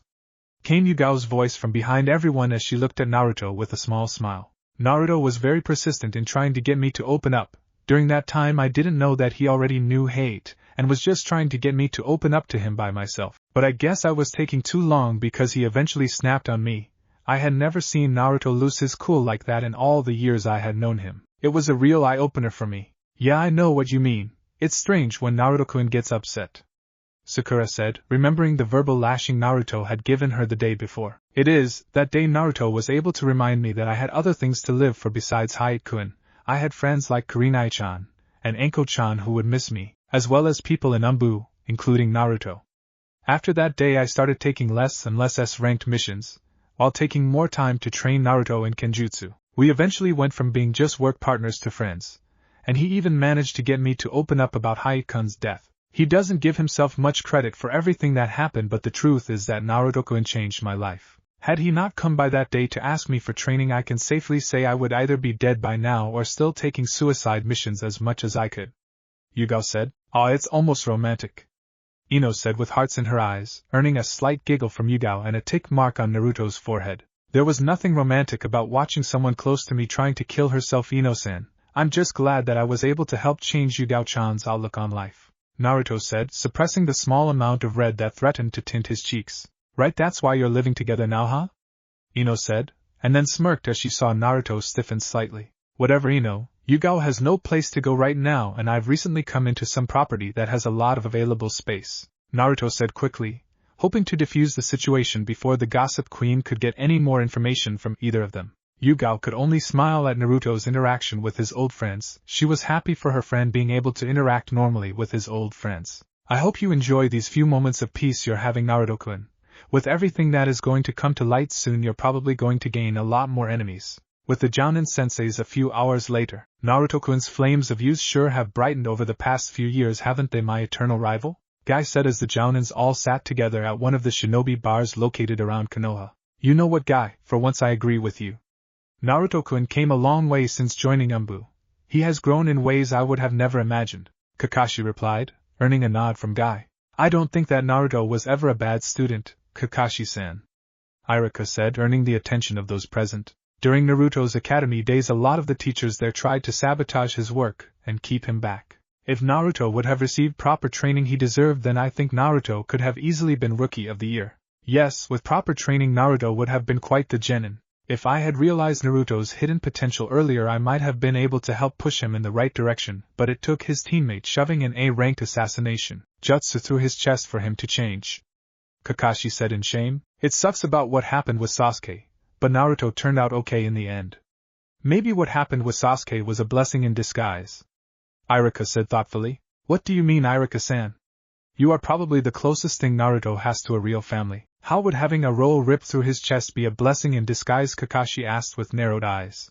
Don't get me wrong, Kakashi-san, Naruto is like my little brother, but had it not been for what happened with Sasuke, I don't think Naruto would have ever considered entering Anbu. Even if Naruto had been taken out of the village by Jiraiya, there would only be so much Jiraiya would have been able to train him. Naruto joining Anbu gave him the ability to train not only his physical strength, but he learned to control all three of his elemental affinities and start on his fourth. Aside from that, Naruto has become quite the Kenjutsu user as well. Yugao said that he is close to even surpassing her. Iruka explained proudly. He surpassed me a long time ago, and will probably pass the rest of you before you know it. He has come a long way since the time he fought Kiba-kun in the Chunin exam finals a few years ago. I never would have thought that someone like Naruto would be able to take Yugao-chan out of her depression, Kurenai said, remembering that he friend and the young blonde were quite close. Naruto has always had the special ability to make friends out of the most unlikely people. He was the one who convinced even Tsunade-sama to return to the village. He would make a great negotiator and ambassador if Konoha ever needed one. Iruka said, Yugao-chan speaks quite highly of young Naruto-kun. I wonder how she actually feels about him. I hope she has finally decided to move on. If only I could find someone to be with, Kurenai thought. Next morning with Naruto and Yugao, Hokage's office. We received a request from Wave Country earlier this morning. Apparently an ambassador from Kyumo is on the way to speak with the daimyo of Wave Country about trade negotiations, and the daimyo requested that a team from Konoha be sent to act as bodyguards during the negotiations. Tsunade said, gaining Naruto's attention. So you think because I have previous experience with the people of Wave Country that sending me would also be good for our relations with Wave? Naruto asked, making Tsunade nod. After your disappearance into Anbu 3 years ago, Wave Country has been demanding to know what happened to you, and our trade treaty has become a little shaky lately. Letting Wave know that you are fine will hopefully bolster our relationship. Tsunade explained, earning a nod from Naruto. I can understand why you would want that, as Wave is one of the largest trading centers in all of the elemental nations, but why send me? What about Kakashi-sensei or Sakura? Naruto asked. I don't know if you realize this, Naruto, but you have been considered a hero in Wave ever since your team's first mission there. A hero that as far as Wave knows is dead. Sending Kakashi-san or Sakura-chan wouldn't be as effective as sending their country's hero. Tsunade replied. Alright, Ba-chan, I understand the reason why you want to send me now. Who will the rest of my team be? I'm assuming that Yugao-chan will be coming with me as she left Anbu to work with me specifically, Naruto said, earning a nod from the female Hokage. Yugao-sen will be joining you, along with Kurenai and her old team. Tsunade replied moments before said team entered her office. Team Kurenai reporting for our mission, Tsunade-sama, Kurenai said as they entered the room before sending Naruto a friendly smile. I was just going over the mission with Naruto-kun, Kurenai-san. He will be leading this mission alongside both Yugao and your team, Tsunade said, and received a nod of approval from the red-eyed Jounin. Hi Tsunade-sama. Kurenai replied with a slight bow before turning to Naruto. My team is already packed and ready for a long-term mission, Naruto-san. We are able to leave as soon as you are ready. Alright Kurenai-san, please meet me at the main gate. I just have to stop and get Yugao-chan, then we will be ready to leave. We will be taking a fast pace to Wave Country. Even though I've been there in the past, the city we are going to has no doubt changed a lot over the past few years, and I would like a few days to relearn the layout of the town. I'm not expecting Kumo to try anything funny, but I like to know the basic layout of a city in case something happens, Naruto said before using a shunshin to leave the office, followed by Team Kurenai who went to wait at the gate. Main gate 5 minutes later. Hey Kurenai-sensei, have you ever been to Wave Country before? Kiba asked as they waited for Naruto to arrive with Yugao. A long time ago during a mission when I was still a genin, but I haven't been there since Gato was overthrown a few years ago. Kurenai replied, receiving a nod from Kiba. According to Tsunade-sama, Wave U underwent a drastic sea change right after Team S7 finished that mission W when we were still genin. Hinata said, Gato was a money-hungry tyrant. It would make sense that with him out of the way the people of Wave Country would be able to rebuild and eventually thrive. They have managed to become one of the largest trading ports in the elemental nations because of the bridge they were able to finish. Also, given the location of Wave, they are able to receive shipments from countries that can't normally send goods over land. Shino explained. That's a good observation, Shino-kun. I have to agree with you on both accounts. Kurenai said with a smile, before sensing Naruto and Yugao fast approaching. Alright you guys, it's a few-day journey to Wave and I would like to get there with at least a day to scout the area. I'm sure Wave has changed greatly since I was there with Kakashi-sensei during the construction of the bridge. Naruto said after appearing with Yugao. I'm not expecting any confrontations while on the way to Wave, but stay close together and don't let your guard down. Later that night, near the border of the Land of Fire, having made it through the day without any problems, Naruto decided to set up camp in a meadow near the border of Fire Country. Judging by the pace they had set throughout the day, he figured they would make it to Wave early tomorrow night, giving them enough time to rest before taking a day to scout the village. You seem troubled, Naruto-kun. Is everything alright? Yugao asked as she landed beside the young blonde. Not really, just thinking about the mission. We should arrive in Wave early tomorrow night, but that's not my issue. I've led dangerous missions before, but I had Anbu back up in case things went south. While I trust both you and Kurenai-san, I don't want to get Kiba, Hinata, and Shino into a situation they might not be able to handle. With my track record for missions going south, I can't help but be cautious about all this. Naruto explained. Konoha and Kumo aren't on good terms right now, and last I heard Kumo has 2 Jinchuriki who both have full control over their Biju. While I might be able to deal with the Jinchuriki of the 2 tails, even with you and Kurenai-san here we would be no match for the 8 tails. There are a lot of unknowns in this mission, Naruto-kun, but both Kurenai-chan and I have faith in your leadership skills. And besides, even if Kumo were to recognize you, I don't think they would try anything while trying to gain a trading contract with a country that considers you a hero. That would be a little counterproductive, don't you think? Yugao explained, earning a nod from Naruto. Thanks Yugao-chan, it feels weird not leading a group of Anbu. But my friends have been training hard as well, I'll just have to trust them to do what needs to be done. Naruto replied with a thankful nod. I'll take the first watch of the night. I'll let you know when it's your turn, alright? Try and get some sleep, Yugao-chan. Thanks Naruto-kun. Don't be afraid to get me if you feel like something isn't right. You may be strong, but we are still a team and I don't want you to have all the fun. Yugao replied with a smile, before turning and heading towards her tent. Few hours later, Naruto was sitting peacefully on a branch overlooking the camp when one of the clones he had sent to secure the perimeter was killed, sending him the memories. My clones were well hidden. How could someone have snuck up on them without them realizing it? This isn't good, Naruto thought before jumping down and making his way into the camp. Guys, wake up, we have a problem. I need all of you out here right now. Naruto said, getting the message across by the urgency in his voice. What's wrong, Naruto-kun? Yugao asked as she came up beside him, hand resting on the hilt of her sword. One of the clones I had sent out earlier to secure the perimeter was taken out before it or any of the others could realize there was someone there. Naruto explained. Yugao's eyes widened at this. Naruto was one of the best sensors she had ever met, and to be able to sneak up on him unnoticed was almost unheard of. Hinata, Shino, get in the middle of Kurenai, Yugao, Kiba and I Hinata to use her Byakugan to get a full 360 of the area, while Shino surrounds the camp with his bugs in case Hinata misses something or the enemy is fast enough to get through unnoticed. Naruto said. What about me, Naruto? Kiba asked Akamaru, and I should be able to smell whoever is out there. You can't always trust your nose, Kiba. During my years in Anbu I came across reports of ninja able to mask their smell to sneak by Izuka. Just be ready for an attack, Naruto said, receiving a nod as they all took up defensive positions. Your reputation precedes you, Reaper of Konoha. I would never have thought that one of the most feared Anbu to ever grace the elemental nations would carry such a burden as you. Do tell me, does it speak with you? A voice asked, making Naruto's and Yugao's eyes narrow. How would you know about what I carry?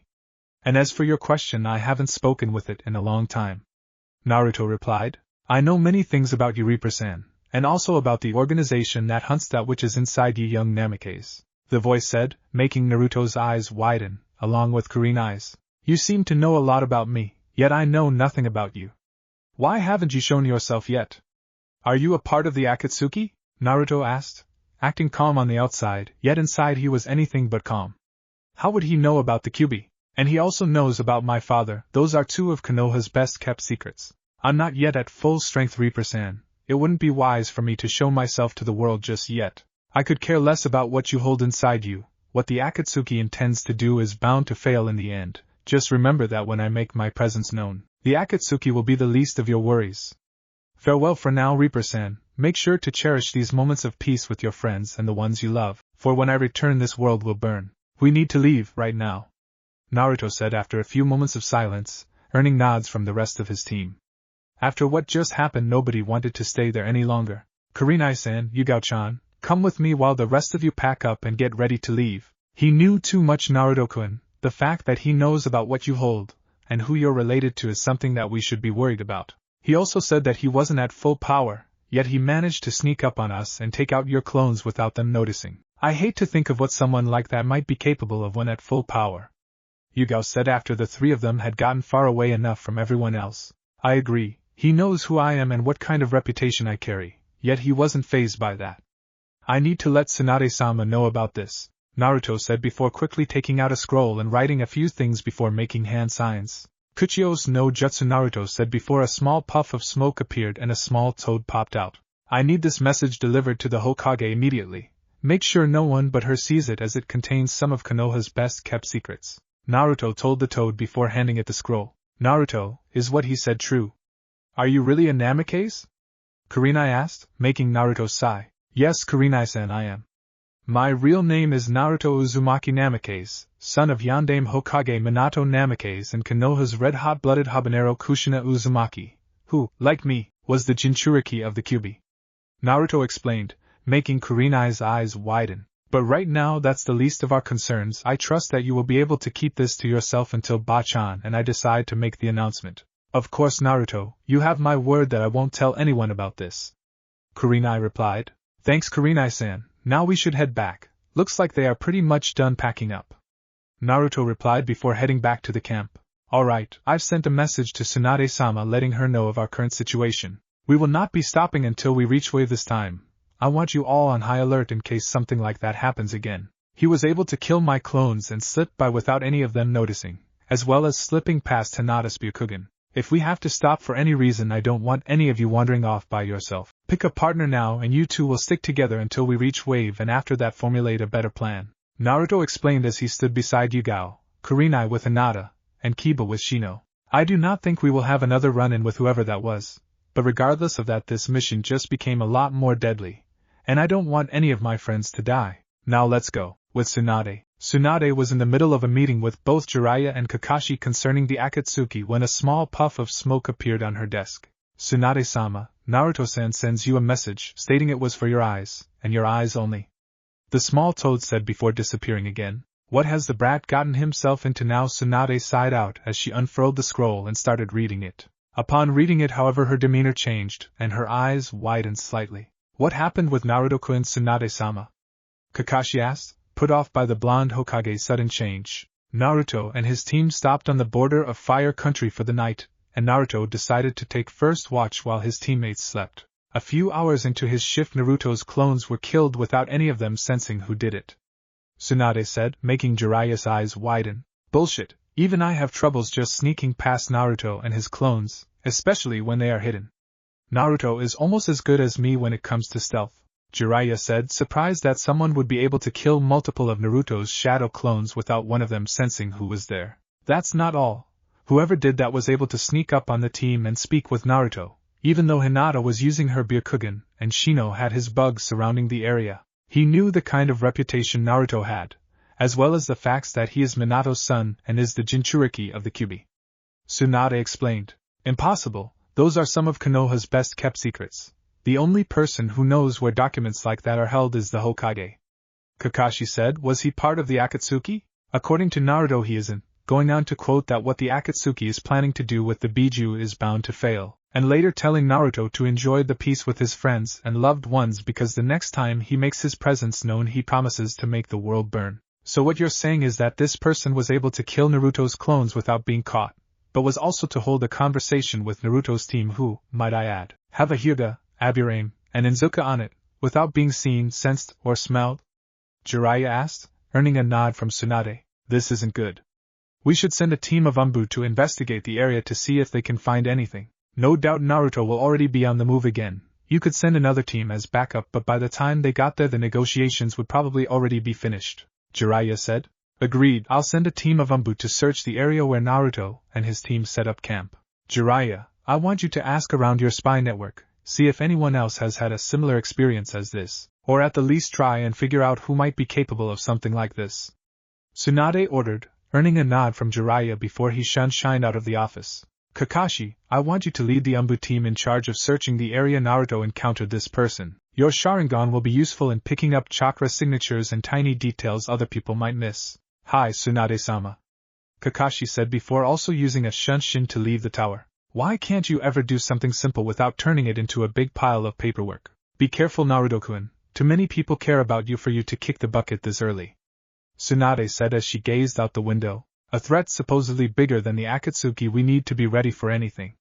Suna will need to be informed of this as soon as possible as well. Tsunami sighed as she sat in her office looking through a large pile of trade treaties that had been sent in over the past few days. Since Team 7 had helped protect her grandfather, as he built the bridge that now connected Wave to the mainland, the country had grown to become one of the largest trading ports of the elemental nations. Thoughts of Team 7 brought a small frown to the young daimyo's face as she remembered the young blonde boy who helped not only change her son, but her country as well. They had received no new information regarding the whereabouts of Naruto Uzumaki, the person her country thought of as a hero. I hope that wherever you are you're doing alright, Naruto-kun, Tsunami said. Sure, the rest of Team 7 had played a large role in defeating Gato and freeing the people of Wave, but Naruto helped change her son Inari, and that had earned the blonde a special place in her heart. Tsunami-sama, the team you requested from Konoha has arrived, came a voice through her intercom. What?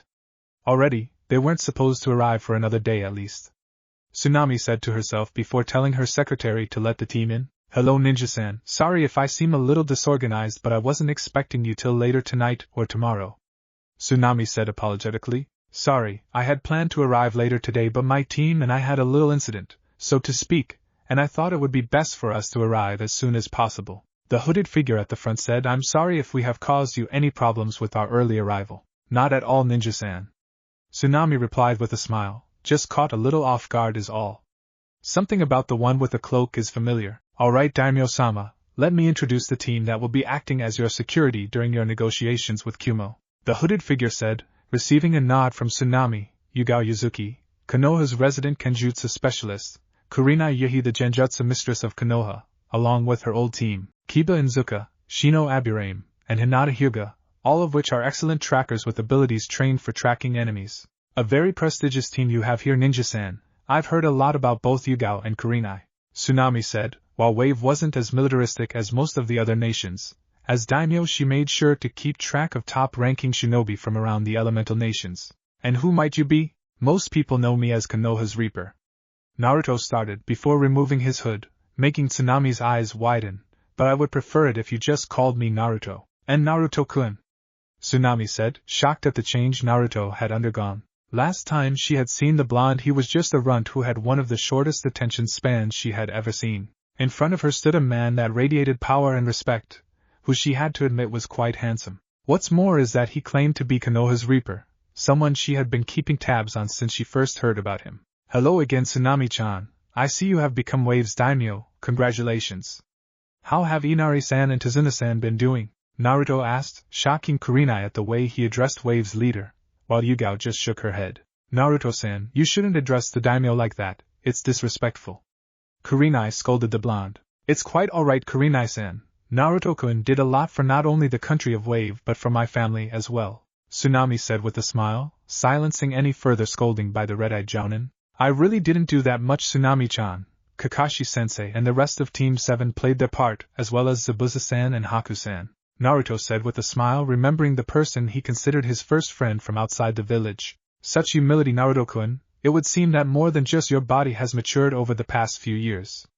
Tsunade said, earning a slight nod of acknowledgement from Naruto. I had originally planned to put your team in one of our hotels, but seeing as Naruto is the leader, I would like to offer you a place to stay with me and my family. We have plenty of room for guests, and I'm sure both Inari-kun and my grandfather would be happy to see you again. Inari-kun was devastated when we learned that you had disappeared suddenly, but he kept a smile on his face and continued to help the village, saying that it was something you would have done, Naruto-kun. He did, huh? I'm glad he was able to change from the way he was when I was first here. As for your request, I would be honored to stay at your house, Tsunami-chan. It would be good to see Inari and Tazuna again. Maybe Inari can give me a quick tour later today, Naruto replied, earning a smile from Tsunade before she asked her secretary to call for her son. Tsunade and Naruto continued to talk about the change Wave had undergone while waiting for Inari to arrive, giving his team a chance to talk among themselves. Man, I can't believe how casually Naruto and the daimyo are talking. It's like they have been friends for years. Last time I accidentally talked to a daimyo like that, I was almost thrown in jail, Kiba said as he glanced at Naruto. Naruto is seen as a hero here, Kiba-san. Aside from naming the bridge after him, the daimyo also said that he had helped change her son. It would make sense that he is on good terms with the daimyo, Shino replied. Naruto-san has quite the track record for changing countries, don't you think, Yugao-chan? On his first mission out of Konoha, he managed to free Wave country from Gato, and according to Kakashi, he played a major role in helping the Princess Koiki defeat her uncle Doto in the Land of Snow, allowing her to take her rightful place as the daimyo of the new spring country, Kurenai said, receiving a nod from her friend. He definitely does. Naruto has a special quality that makes people want to believe in him. While he has greatly matured during his time in Anbu, Naruto still fights to be able to protect his friends and his village. His words have the power to make friends from even the worst of enemies. Yugao replied with a small smile. You really care about him, don't you? Kurenai asked, making her friend stiffen slightly. I'm not sure, Kurenai-chan. A part of me tells me that I do, but the other part of me is scared to become too attached. I don't want another repeat of what happened with Hayate-kun to happen with Naruto, Yugao replied sadly, making Kurenai's eyes soften slightly. We are ninja, Yugao-chan. While we may not be able to guarantee our own safety and the safety of our friends, I believe Hayate would have wanted you to move on. Knowing that I could die at a moment's notice, whether it's today or a year from now, I would rather spend the rest of my time with someone who cares about me the same way I cared about them. Kurenai said, I can see that you truly care for Naruto, and I can see that he truly cares about you. Don't let this opportunity pass you by, Yugao-chan. I'll think about it, alright? Yugao replied as she gazed at her blonde comrade. Do you have anyone special, Kurenai-chan? You speak as if you have experience with my situation. While a lot of men have tried to get my attention, none of them have had the characteristics of someone I would want to be with. Most are perverts just looking to get with me, Kurenai replied. I see. What about Naruto-kun? I know he has a lot of characteristics that you are looking for, Kurenai-chan. Yugao asked, shocking her friend. Well, maybe a little. When I saw the way he had changed, regardless of his age, Naruto has a lot of characteristics that a lot of women would be attracted to. But after seeing how close the two of you are, I would never want to get between the two of you. It was nothing more than a silly thought, Kurenai replied. I see. Do you know about the laws passed down by the second Hokage about clan leaders that are the last of their line? Yugao asked. No, I don't. What would that have to do with Naruto-san though? Kurenai replied. Naruto is the last of the Uzumaki clan and to a lesser extent the Namikaze clan as well. The Uzumaki clan is known across the elemental nations for both their knowledge of Fuinjutsu and the Uzumaki clan Kenjutsu style. The Namikaze clan, while being a small clan that not a lot of people knew about, was also well known for their Fuinjutsu, and were feared as some of the fastest fighters in the elemental nations. Naruto, as the last of both clans, has the right to take more than one wife to help him rebuild his clan under the CRA. Yugao explained, making Kurenai's eyes narrow. Taking more than one wife to meet someone's means for restoring a clan is not something I would be interested in, Yugao-chan. You know my standing on things like that, Kurenai replied, making Yugao nod. I do. Right now Naruto doesn't want to be placed in the CRA, but I think with the reputation of the Uzumaki clan, Naruto might get forced into it. Receiving little love and care growing up, Naruto doesn't want to be put into a loveless marriage just because of who his parents were, and would rather be able to choose who he wants to spend the rest of his life with. I'm not telling you to jump the gun on this Kurenai-chan. All I'm trying to say is at least get to know him. Yugao said. Why are you telling me this, Yugao-chan? I can see how much you care for him, so why bring something like this up? Kurenai asked, making her friend sigh. I watched how Naruto-kun struggled growing up, always trying to earn the people's respect and attention, and with the burden he has had to deal with since birth, he deserves to have happiness in his life. Like I said earlier, Naruto-kun has a lot of qualities that women find desirable. Regardless of how my relationship with Naruto-kun progresses, I would hate to see him forced into a loveless marriage with some spoiled merchant's daughter. I've noticed the way a few others have been looking at Naruto. Shizen-san seems to be attracted to Naruto now as well, if only physically. But given the chance to get to know Naruto, I'm sure her feelings could grow to something deeper. There's one other that I know for sure has feelings for Naruto-kun, however, they are not mutual, and Naruto plans to confront her before they can escalate any further, Yugao said.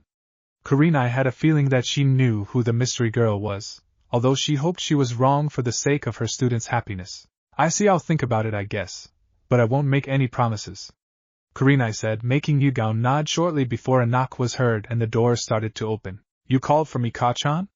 The young boy asked. Hello, Inari-kun. The shinobi from Konoha have arrived and I would like for you to show them to our house. Tsunade replied. Alright, but weren't they supposed to be staying one of the hotels?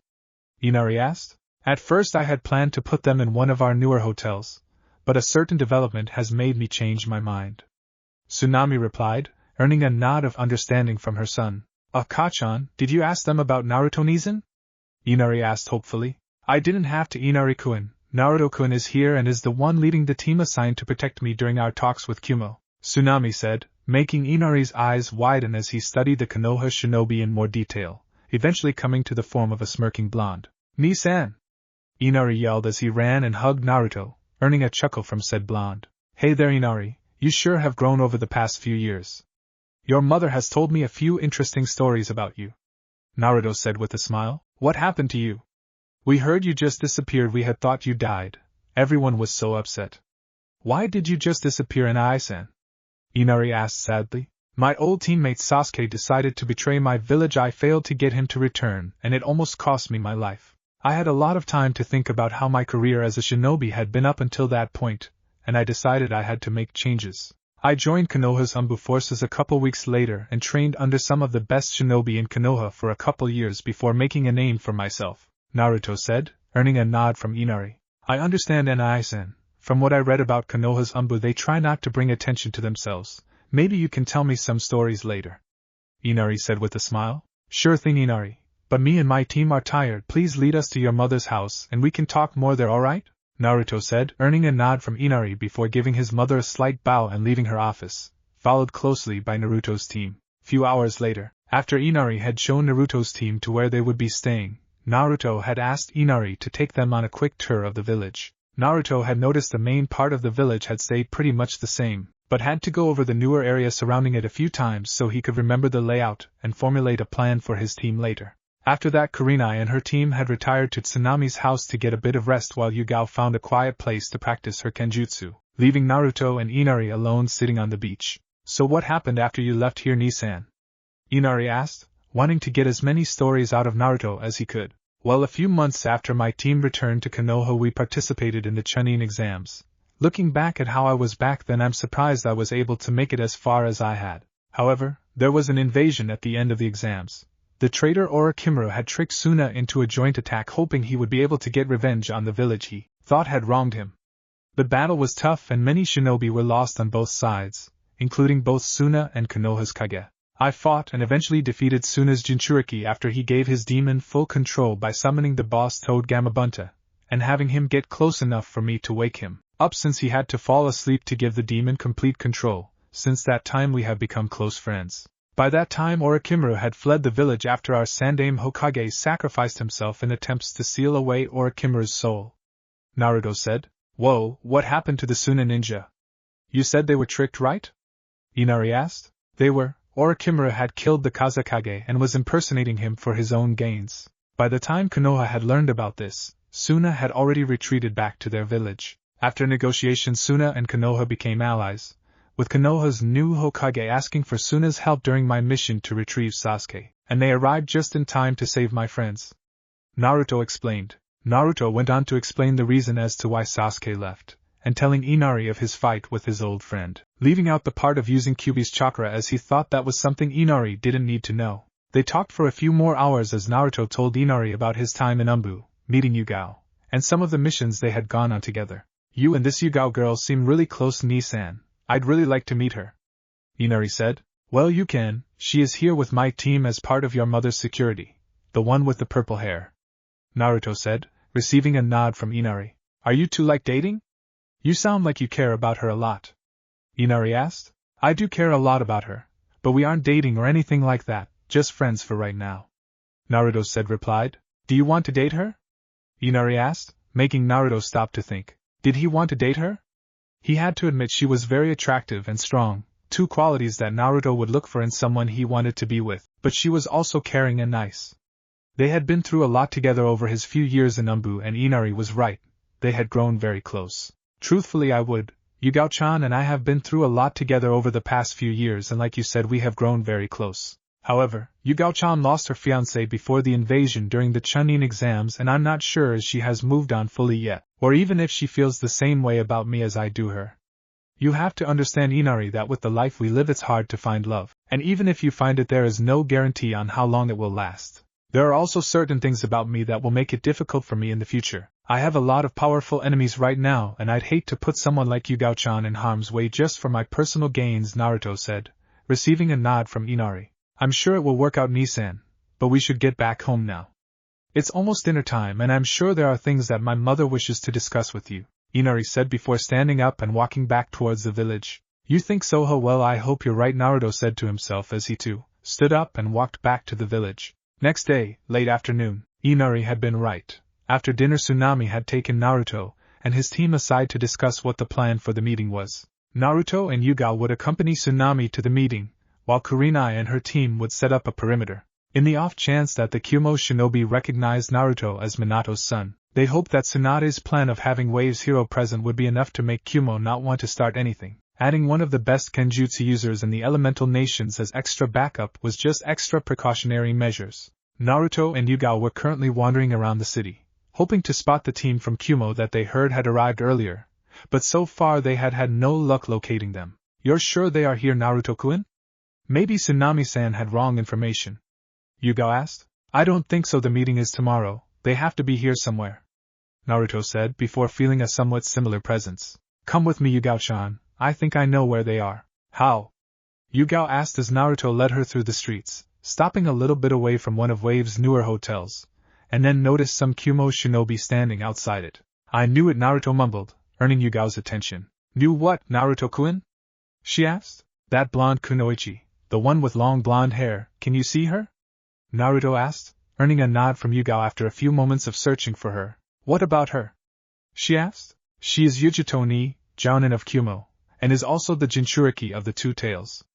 Naruto said, making Yugao's eyes widen. I knew where they were because I could feel a demonic presence similar to Kyuubi's. This changes things a little. I want you to find Kurenai and her team and tell her about this. I'm going to stick around and watch her a little more. Alright, just be safe, alright, Naruto-kun? Yugao said before heading to find Kurenai. Couple hours later, Naruto had been watching Yugito for the past few hours, not noticing anything to be off about the Jinchuriki. It was her teammates that bothered him. The looks they sent her when she wasn't looking, and the way they acted towards her made his eyes narrow in anger, reminding him of the looks he used to receive as a child.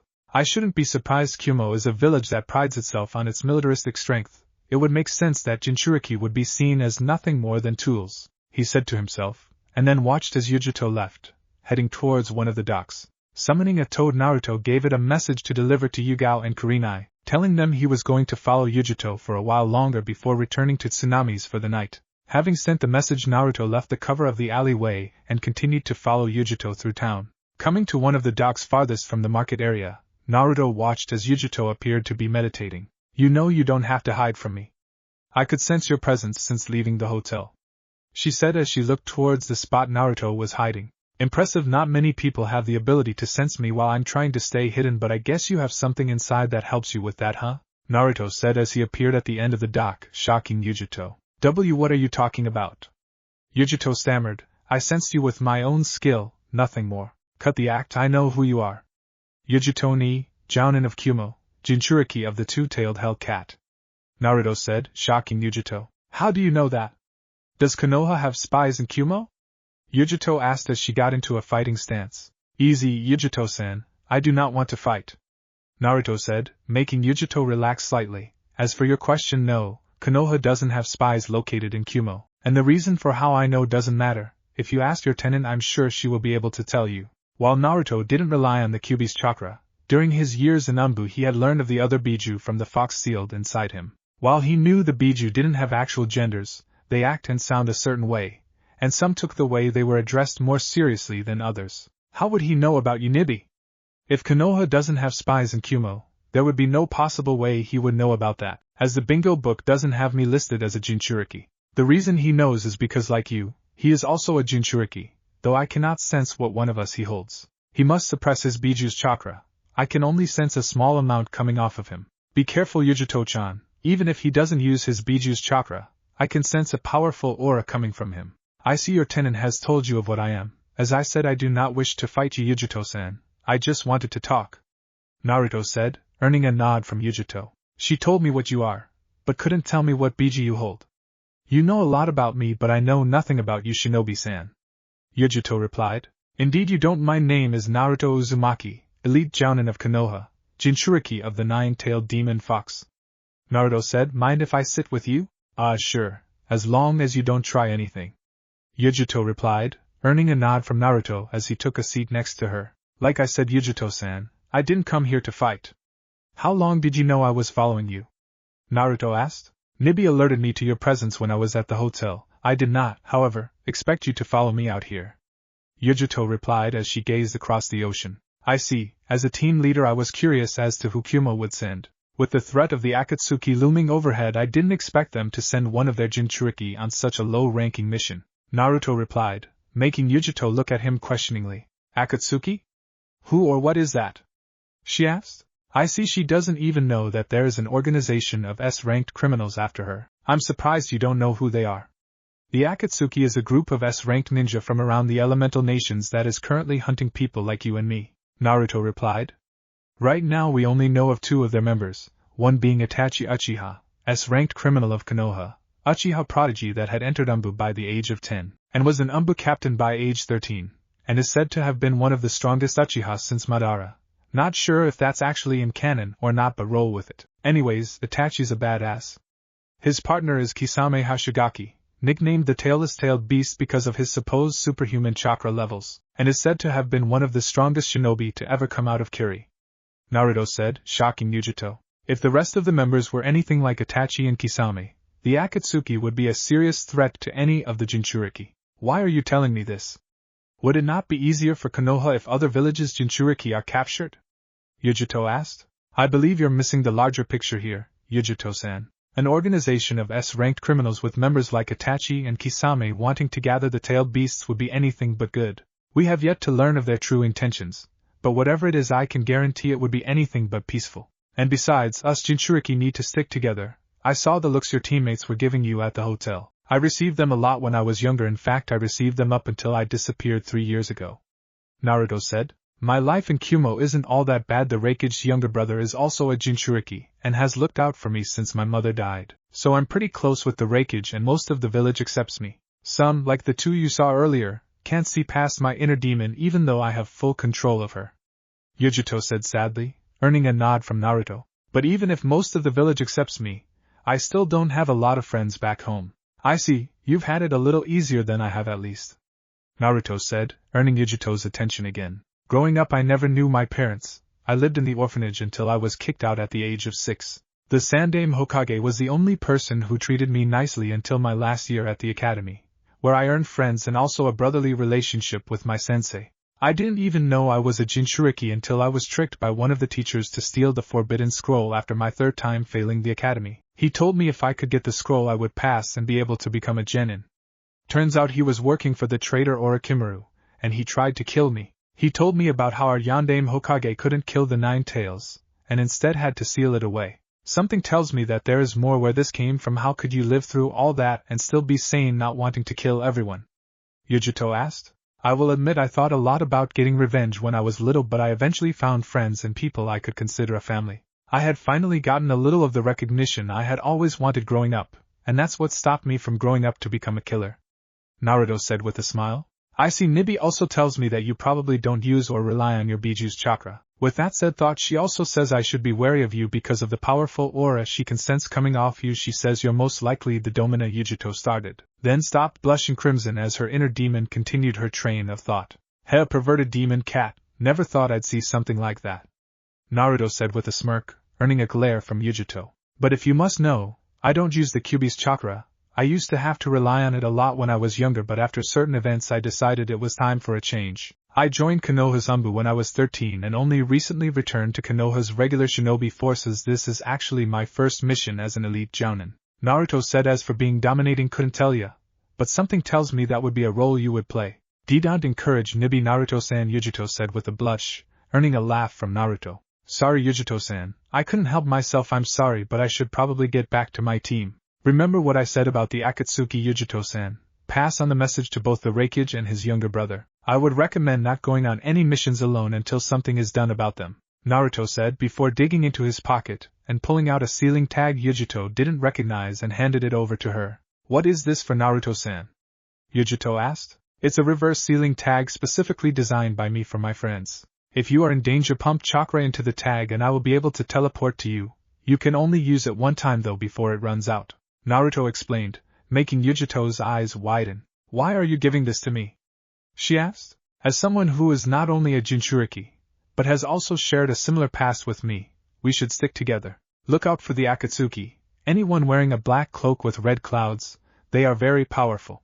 I'm not downplaying your skills, as I'm sure that you're a very capable kunoichi, but the Akatsuki is a very dangerous organization that will take more than just a few people to be able to stand up to them, Naruto explained, earning a thankful smile from Yugito. Thank you, Naruto-kun. I promise I'll use this if I need help, Yugito said as she stood up and prepared to leave. Alright Yugito-kun, Kumo and Konoha might not be on the best of terms right now, but you can count on the Reaper's help if you need it. However, those who cross the Reaper don't live for very long, Naruto said with smirk before using Shunshin to go back to Tsunade's house, leaving a shocked Yugito behind. Konoha's Reaper, Yugito said to herself. I told you he was powerful, Yugito-chan. Even with me I'm not sure you would be able to best him in a fight, Nibi said, leaving Yugito with a lot to think about on her way back to the hotel. With Naruto arriving back at Tsunade's house, Naruto made his way to find both Yugao and Kurenai with hopes of talking to them about the Nibi Jinchuriki. Tsunade-chan, do you know where Yugao-chan and Kurenai-san are? Naruto asked as he saw Tsunade relaxing in the living room. I think they are out back, Naruto-kun. They went outside a little while ago, Tsunade replied, earning a nod from the blonde. Walking outside, Naruto found Yugao going through Kenjutsu katas while Kurenai watched. Yugao-chan, Kurenai-san, I need to talk with you about something, Naruto said, earning both their attention. Naruto-kun, you're back. I was a little worried something might have happened. You were gone for a long time, Yugao said, stopping her training and walking over to Naruto, followed by Kurenai. I'm fine, Yugao-chan, don't worry. I followed her out to one of the docks. She knew I was following her, and called me out on the docks. The first few minutes were a little tense as she had thought I wanted to fight her, but I managed to calm her down. After that we talked for a while. I let her know about Kumo and we shared stories of our past. She is not well liked by some of the shinobi in her village, so we had a little in common. I was a little surprised she knew nothing about the Akatsuki, but I left her with a warning as well as one of my reverse summoning tags in the event she needs my help. I could tell she was strong, but the Akatsuki are not to be taken lightly, Naruto said, earning a nod from Yugao. Do you think she is a threat tomorrow, Naruto-san? Kurenai asked, making Naruto shake his head. No, I don't think she will be. Nibi let her know I was a Jinchuriki, but she also told me the Nibi said to be wary of me. It also turns out the two-tailed Hellcat is a bit of a pervert, Naruto said with a laugh. Really, that's all you got out of her, Naruto-kun? Was that her tailed beast was a pervert? Yugao asked with a sweat drop. Well, for the most it's not every day a two-tailed demon tells you that you look like the dominating type, Naruto said with a sheepish grin, earning a slight blush from Yugao and a tick mark on Kurenai's forehead. Please get to the point, Naruto-san, Kurenai said, earning a nod from the blonde. No fun, Kurenai-san, Naruto started, earning a glare from the red-eyed jounin before quickly continuing. From what I gathered, she had a past slightly similar to my own. She is close to the Reikage and the Reikage's little brother, who is Kumo's other Jinchuriki. Both are said to be the perfect hosts because they both have complete control over their Biju. Yugito is a Jounin-level kunoichi even without the Nibi's chakra, and from reports in the bingo book she is a skilled close-range fighter. However, I feel like we were able to connect in ways that normal people can't, which is why I gave her my special summoning tag. She is not a threat to any of us, however. I cannot guarantee that the other Kumo shinobi will be the same. So I would be prepared for anything. Alright Naruto-san, I'll let my team know to keep an eye out then, Kurenai said, receiving a nod in response. We should probably get some rest though, tomorrow will probably be long. And we need to be on alert, especially if the Kumo ambassador was to recognize me, Naruto said, receiving nods in agreement. They bid each other goodnight and left to their respective rooms, each having a lot to think about regarding conversations they had had today. Next day, Daimyo's office. Naruto and Yugao stood on either side of Tsunami as the ambassador from Kumo went over the agreement and restrictions laid down by Wave's Daimyo. Across from them stood Yugito and one other shinobi Naruto didn't recognize. Outside, Kurenai and he team had set up a perimeter outside while keeping an eye on the other Kumo shinobi. In the off chance of something happening, Naruto felt secure with them keeping watch from the outside. Everything appears to be in order, Daimyo-sama. Reikage-sama will be pleased that you accepted our terms for this agreement, the ambassador from Kumo said with a smile as he took the papers and sealed them away, then stood up and put out his hand. Wave is grateful for your business, Ambassador-san. We look forward to working with you more in the future, Tsunami said with a smile of her own, as she stood up and shook the Kumo ambassador's hand before bidding him farewell. Naruto and Yugito shared one more look at Yugito left, receiving a smile from the Kumo Jounin. That went better than we had hoped at least. Yugao sighed out after the door was shut. It doesn't seem like he recognized you either, which is a bonus. You're wrong, Yugao-chan, he recognized me the moment he saw me, he just chose not to say anything. They will most likely rush back to inform the Reikage about me, Naruto said before turning to Tsunami. I'm sorry, Tsunami-chan, but my team and I need to leave as soon as possible. A lot has happened on this mission, and it would be best for us to leave as soon as possible. I understand, Naruto-kun. I hope I will be able to see you again. Inari is going to be upset that you left without saying goodbye, Tsunade said with a small smile. Tell him I'm sorry, Tsunami-chan, and that I'll come to visit again sometime, Naruto said with a slight bow, before leaving with Yugao to get Kurenai and her team. A lot has changed, Naruto-kun. You've grown strong over the past 3 years. I'm sure regardless of whatever hardships you and your friends face in the future, you will be able to get through them, Tsunami said to herself, before sitting back down and doing paperwork. With Naruto, Yugao-chan, can you get Kurenai and her team and wait for me on the other side of the bridge? There is something I would like to do, Naruto said, receiving a nod in response. Naruto shunshined out of the area. Arriving at his intended area, Naruto proceeded to walk up a path leading to 2 graves. Haku-san, thank you for showing me what it truly meant to be strong. I've earned a lot of friends since I met you, fought a lot of tough enemies, and have made a name for myself on the Nindo that you had, which now lives on through me. Thank you, friend, Naruto said before saying a prayer for Zabuza as well and leaving to meet up with his team. Another mission to Wave that Naruto wouldn't forget anytime soon. New enemies, along with new friends, and a lot to think about regarding his purple-haired friend.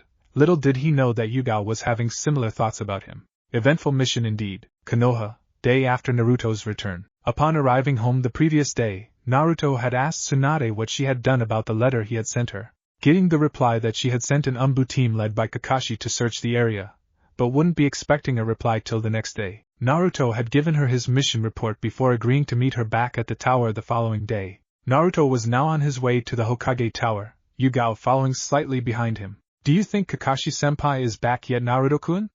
Yugao asked, getting a sigh out of her blonde friend. I don't know, Yugao-chan, I hope so. With Kakashi's Sharingan he should at least be able to pick something up, Naruto replied, although a little unsure of his own statement. Whoever it was the night before had been able to slip by him unnoticed, something that had not happened to him in a long time. Whoever it was, they were very good at hiding their presence, even from me. I know that's what bothers me, Naruto-kun.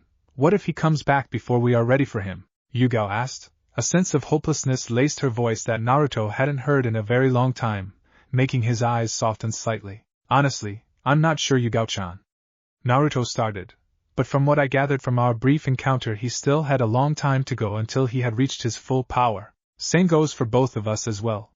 There are still so many jutsus that I have yet to learn and master. We have time to train, become stronger, We both have access to my family's jutsu library, and I know for a fact that you want to learn the Uzumaki Kenjutsu style. Thank you, Naruto-kun, you're right.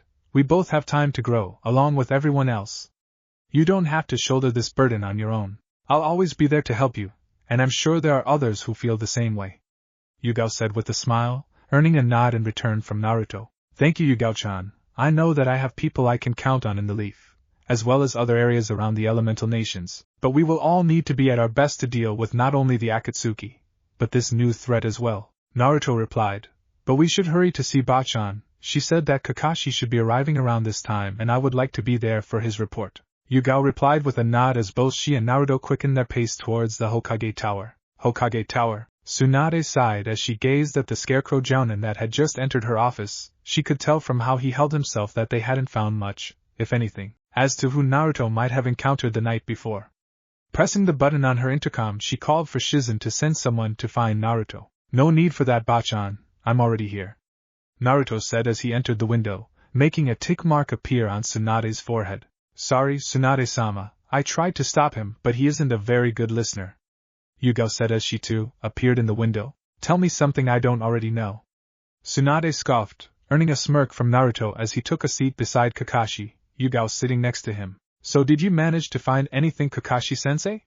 Naruto asked. Not much, Naruto. There were traces of chakra around the area, then a single trail leading away from the clearing. But we didn't get very far before it disappeared completely. If I had to guess, it was a long-range jutsu, very long range, which would mean it would take a great deal of both chakra and control to be able to hold it for as long as you say they did, Kakashi stated, earning a nod from Naruto. In a way it resembles when Zabuza used the hidden mist technique on us during our first mission to Wave and made his voice reverberate through the fog, making it seem like he was everywhere at once.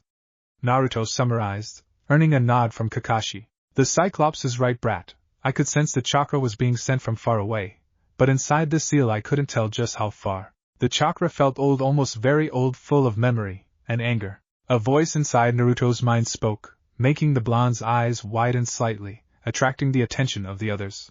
Are you alright, Naruto-kun? Yugao asked, slight worry in her voice. Yeah, I'm fine, Yugao-chan. The Kyuubi just had something to say on the matter, Naruto replied, making the others have the same reaction he just did. What did it say? Kakashi asked, making Naruto sigh as he heard a slight growling in the back of his mind. He said that you were right about it being a long-range jutsu, but inside the seal he wasn't able to tell just how far the chakra came from. He also said that the chakra felt old, full of memories and anger. Naruto said, how old exactly? Could he tell? Tsunade asked. If they could get an age they might be able to narrow the search down. No, I couldn't tell exactly, but it felt older than Madara, which means it goes back to before Konoha became a village, Kyuubi said, making Naruto frown. The fox said it felt older than Madara's chakra, which means it is also older than Konoha. This means that we most likely won't be able to trace it back to anyone, as there are no records from before that time, Naruto said, earning a nod from the rest present. Kyuubi, I would like to ask you to keep looking into this. You are the only one who would have information from a time before the great villages were formed. Our lives are connected. If I were to die, so would you, and while we may not see eye to eye on most things, I don't want you to die just because I wasn't strong enough, even though you would eventually reappear, Naruto said in his mind, slightly shocking the large fox, though he hid it very well. Alright, brat, I'll look into it, but I can't promise anything, so don't get your hopes up too high. Just remember, I'm only doing this because I don't want to die. Reforming takes time, and honestly it really sucks, Kyuubi replied, making Naruto nod with a slight smile. I asked the fox to look into it. Being around pretty much since the birth of Shinobi, he has seen a lot, and is probably our best bet to actually find something out about whoever we encountered the other night, Naruto said. I may not like it, but you have a point. The Kyuubi is one of the only beings old enough to know what happened before the formation of the 5 great villages. While the Sonia clan kept detailed record of events that happened before Konoha was formed, most of the documents have been lost over the years, or are worn beyond recognition, Tsunade said. It would seem that at this moment, there is little left to be said about what happened during the mission. But I would like to make a request, Bachan, Naruto said, getting Tsunade's attention. Naruto hardly requested anything from her anymore, unless it was very important. I'm listening. I would like you to call together teams 8, 9, and 10, along with their senseis. I would also like you to call Sakura, Shizen, Iam, Tuchi, and Iruka to come as well. I think it's time that they learn the truth of who and what I really am. Naruto said, making Tsunade's eyes widen slightly. Are you sure, brat? I mean, you just came back and everything. They are still trying to get used to the new you, I guess. Tsunade said, but earned a nod from Naruto. Groaning at the thought of how much paperwork this would create for her, Tsunade told Shizen to send for the people Naruto had asked for. 15 minutes later, Naruto stood in front of his friends, their senseis, and the 3 people he could call family. I've asked Bachan to call you all here today to discuss a few things. Naruto started, gaining everyone's attention. There are many things that you do not know about me, and being my friends and people I consider family, I believe you all have a right to know the truth. Iruka paled slightly after hearing Naruto say that he wasn't going to tell them that, was he? What do you mean, Naruto? Sakura asked. Naruto sighed, trying to find the right place to start his little speech. I guess it would be best for me to start from the beginning. 16 years ago, October the 10th, what day does that mark? Naruto asked. That's the day the Kyuubi attacked the village. Shikamaru stated, earning a nod from Naruto. Exactly. Now, even though the Yondan was considered to be one of, if not the strongest, Hokage to lead Konoha, he couldn't kill the Kyuubi. No one can. Naruto started, confirming Iruka's thoughts from earlier. I really hope you know what you're doing, Naruto. I would hate for this to backfire on you, Iruka thought, as well as Ayame and Tsuchi, as they knew exactly what he was, not that it mattered to them. The 9 Biju is large masses of chakra able to take physical form. Their power is based on how many tails they have. The Ichibi Shikaku is the weakest of the tailed beasts, while the Kyuubi is the strongest. That being said, the only way to defeat a Biju is to seal it away. You mean like Gaara, right? Sakura asked. Yes, although Gaara's seal was iffy at best, hardly strong enough to hold the bloodthirsty desires of Shikaku, which is the reason why Gaara was the way he was during the Chunin exams. Naruto explained, earning nods from those around the room. There is a total of 9 Biju, which means there are 9 Jinchuriki, which is the term given to those that hold the Biju inside them. 9? How do you know that? Tenten asked, slightly intrigued by what she was hearing. During my days in Anbu I came across bingo book entries of a few of the Jinchuriki. Kumo houses the 2 tails and the 8 tails. Both Jinchuriki have complete control over their Biju, and can use its power freely, even being able to transform into the Biju themselves. Waterfall holds the 7 tails. We do not know much about their Jinchuriki, other than the fact that she is roughly around our age. Suna has the Ichibi Shikaku, who is sealed inside their Kazakage Gaara. But you all already knew that. And, as some of you may have already guessed, Konoha houses the Jinchuriki of the 9 tails. Naruto said, causing a few eyes to widen in surprise. How come we never knew about this? Sakura asked, her question directed more towards Tsunade than Naruto. The Sandaime created a law on the night of the Kyuubi attack, forbidding people to talk about who the Jinchuriki was, but that didn't stop them from telling their children to stay away from him, Naruto said, causing Shikamaru and Niji's eyes to widen. It's you, isn't it, Naruto? Shikamaru asked. I figured you would be the first to figure it out, Shikamaru.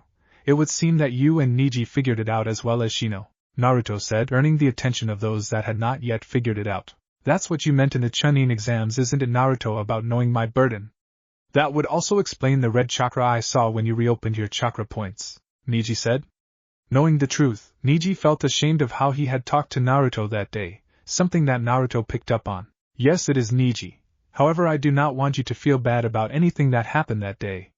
You had no idea at the time, so I can't hold what you said against you. Besides, it all worked in the end and we have become friends since then. Naruto said, earning a thankful nod from Niji. Why didn't you tell us this before, Naruto? Sakura asked. Understand, Sakura, that when I was younger, people would trick me into believing they liked me. A lot of the time it would end with me being beaten in an alleyway before the Anbu intervened. I was afraid of telling all of you because I was scared that you wouldn't be able to look at me the same again. We were all young, and you wouldn't have been as understanding as you are now. Naruto explained. Sakura had to admit he had a point. Back then she didn't know how she would have reacted to the news. She was a fresh out of the academy genin. She probably would have been scared of him. That is why you had Anbu watching over you as a child, why the villagers didn't like you. How could they? They should have known the difference between the jailer and the jailed. Ino said, surprising everyone in the room. They never thought Ino would have reacted like that. Hey, you have to look at it from their standpoint, Ino-san. The Kyuubi was easily the scariest thing that any of them had ever seen. People lost sons, daughters, fathers, and mothers that day. While I'm not saying what they did to me was right, I can understand where they are coming from. It's human nature to fear the unknown, and at that time they were still unsure if I was actually me, or the Kyuubi. Naruto explained. That is a logical answer, Naruto. although I am sure there are those who would have not changed their opinion on you. Shino said, earning a nod from Naruto. I'm sure there wouldn't have, as we have similarities to the way people look at us for what we hold inside us. But I was young and naive then, and like I said earlier, scared as well. Naruto said, but why would the Yondaime choose you? I'm sure he could have chosen any number of people to take the burden. Lee asked, unusually calm after listening to what Naruto had to say. That, Lee, is a very good question. It also brings me to the other part of what I wanted to talk to you about. During my time in Anbu I found out who my parents were, Naruto said. Now that statement alone was enough to get everyone's attention again. Really? That's great, Naruto. Who were they? Sakura asked, happy that her old teammate had finally found a part of his childhood he was missing. Some of the Jounin might know my mother. She was the only kunoichi said to be on par with Bachan over there, Naruto said, as he pointed at Tsunade. Her name was Kushina Uzumaki, and before me she was the Jinchuriki of the Kyubi. She was brought to Konoha from Yuzushiogakure, village hidden by the whirling tides. When she was young, her chakra was very special, easily able to bind the Kyubi, although she didn't have access to its chakra as I do. As far as I know, aside from myself, she was the last of our clan. I've never heard of the Uzumaki clan before. Why is that? Sakura asked. The Uzumaki clan was renowned worldwide for their skills in both Fuinjutsu, and their fearsome Kenjutsu style, said to be one of the strongest in all the elemental nations. For that reason Yuzushiogakure was wiped out during the Second Great Shinobi War. The symbol on the back of the Chunin and Jounin flak jackets is actually the symbol of my clan and homeland, as we are distant relatives of the Senju. Naruto said, in all honesty, I wouldn't be surprised if we were actually related, Bachan. I would like for you to run some blood tests when this is over if you wouldn't mind. I'd be happy to, Naruto. Tsunade said happily. The chance at her actually having a family member, even if it was small, was something she wouldn't pass up. Thank you, Naruto said with a smile, then continued, the fact that my mother and father were together was a very well-kept secret, as my father had many enemies both in and out of the village, and only a handful of people actually knew they were together. 2 of those people are in this room right now, while the third is probably off somewhere peeking at women in the bathhouse. I remember when your father found out that Kushina was pregnant with you, he had ordered me to keep a watch over her to make sure she was okay at all times. He was really paranoid about it, Kakashi said offhandedly, making the others in the room look at him. You knew about this, Kakashi-sensei? Sakura asked, earning a nod from the scarecrow. Why didn't you ever say anything about it then? It was never my place to tell. Kakashi shrugged. That responsibility fell to Naruto's godfather and godmother. Who were they? Ino asked. Me, as well as Jiraiya, but personal reasons kept us both away from the village for a long period of time. Although if I had known Naruto was actually still alive I would have come back a lot sooner. Tsunade said with a smile as she looked at Naruto. You had 2 out of 3 Sannin as your godparents. Kiba all but shouted. Who the hell was your father? My father was from one of the lesser clans in Konoha, the Namikaze, Naruto said, making the older people in the room, aside from those that already knew, go wide-eyed with shock. Namikaze, as in Minato Namikaze the Yondaime Hokage? Shizen asked, now shocking the rest of the genin as well. The one and only Shizen-chan, Naruto said with a smile, earning another small blush from the Hokage's assistant, one that didn't go unnoticed by both Kurenai and Yugao. I knew it, she finds him physically attractive, not that I blame her. If Naruto was to develop feelings for her I know she would eventually return them, Yugao thought as she looked at Shizen. Looks like Yugao-chan was right, Shizen seems to be attracted to Naruto. Although once what he just told us becomes public knowledge, I'm sure a lot of women will be screaming his name. Kurenai thought as well, thinking back to the conversation she had with Yugao during their mission to Wave. Unknown to those in Konoha, similar talks were going on in Kumo, inside the Reikage's office. Are you 100% sure this is true? A very large man asked as he looked at the man sitting across from him. Yes, Asama. There is no doubt in my mind that the Konoha ninja I saw was the son of Minato Namikaze, Yondaime Hokage of Konoha. The small man said, making the Reikage smirk. I see, this could be either good or bad, depending on how we play our cards. Do you know if any of our ninja had a chance to see him before or after the meeting? The Reikage asked. I know Yugito had talked to him before. She left early in the afternoon, and didn't come until later in the evening. She told us it would be unwise to anger the Konoha nin, although she didn't say why exactly. But when I saw him the next day it made sense. The boy radiates a powerful aura that demands respect. The man said, Thank you for delivering this bit of news to me. On your way out could you tell my secretary to call for Yugito and B for me? The Reikage asked, earning a nod from the man before he bowed slightly and left. Back in Konoha, it makes sense really. Shikimura started. Naruto is pretty much a spitting image of Yondaime. I'm surprised we didn't realize it earlier. But I'm going to assume that the reason you didn't know about it was for the same reason he kept his relationship a secret, right? As usual, you're right, Shikimura. Sandaime thought it would be been best for me to learn about it after I had become Chunin. I would have had the skills to at least defend myself by that point. But because I went into Anbu before I could get into a second Chunin exams, I was told after about a year by Bachan. Naruto explained. I believe that is also the reason he chose to seal the QB inside of me. I know if I were to be in that position it would be very hard for me to ask someone else to sacrifice their child. Do you hate your father for what he did to you? Sakura asked, making Naruto shake his head. I might have a little when I first found out, but if it wasn't for him sealing the QB inside of me I wouldn't be where I am today, or the person that I am. Granted, I might have had an easier time in school, more friends, and wouldn't have to deal with the bloodthirsty fox, but I don't think I would have matured as fast as I had to, or learned to deal with hardships from an early age like I did. Naruto replied, I wanted to tell you guys this before announcing it to the village as a whole. As the people that are closest to me, I thought you would deserve to hear it directly from me, in person. When do you plan on announcing it to the village, Naruto-kun? Yugao asked. I don't know for sure. I know that Bachan and I will have to have a meeting with the council first, and choose what name I want to take, so probably a day or two after the next council meeting. Naruto replied, then turned to Tsunade. I think I want to keep my mother's name Bachan. Are you sure, Naruto? We discussed taking both names. I'm sure it would be fine with the council. Tsunade replied. I'm sure this is what I want, Bachan. The Uzumaki were well known and feared throughout the elemental nations, while the Namikaze were just a small clan that didn't have much. Having the Uzumaki clan reborn in Konoha would add a great military asset to our village. The Uzumaki Kenjutsu style would be even more dangerous given my Namikaze heritage, which has made me faster and able to react quicker to incoming attacks. The Namikaze and Uzumaki were also well versed in their own Fuinjutsu, and I've been able to learn a little from both styles, and I'm currently trying to combine the two into one style. Also, from what I've heard, I act a lot more like my mother than my father, Naruto explained, earning a nod from the busty Hokage. I see you do remind me a lot of Kushina-chan, brat. Tsunade said with a smile, making Naruto smile in turn. If that is what you want, Naruto, then I have no intention of arguing with you. We can discuss it when we go to see the council about announcing your heritage. Thank you, Bachan. Naruto said with a smile, then, getting a sudden though, turned back to his friends. Another thing you need to know about is the Akatsuki, a criminal organization of S-ranked criminals. I've had a couple run-ins with them already, as have Kurenai, Asuma, Guy, and Kakashi-sensei. Naruto said. Why do we need to know about them? Kiba asked. Aside from the fact they are a group of S-ranked missing neens, as I just said, they are after the 9 Jinchuriki. That obviously means that Gaara and I are targets, and a Jounin from Kyumo. Itachi Uchiha is part of their group, as well as his partner Kisame, who you four had the pleasure of fighting, Naruto said, as he pointed to the 4 older Jounin in the room.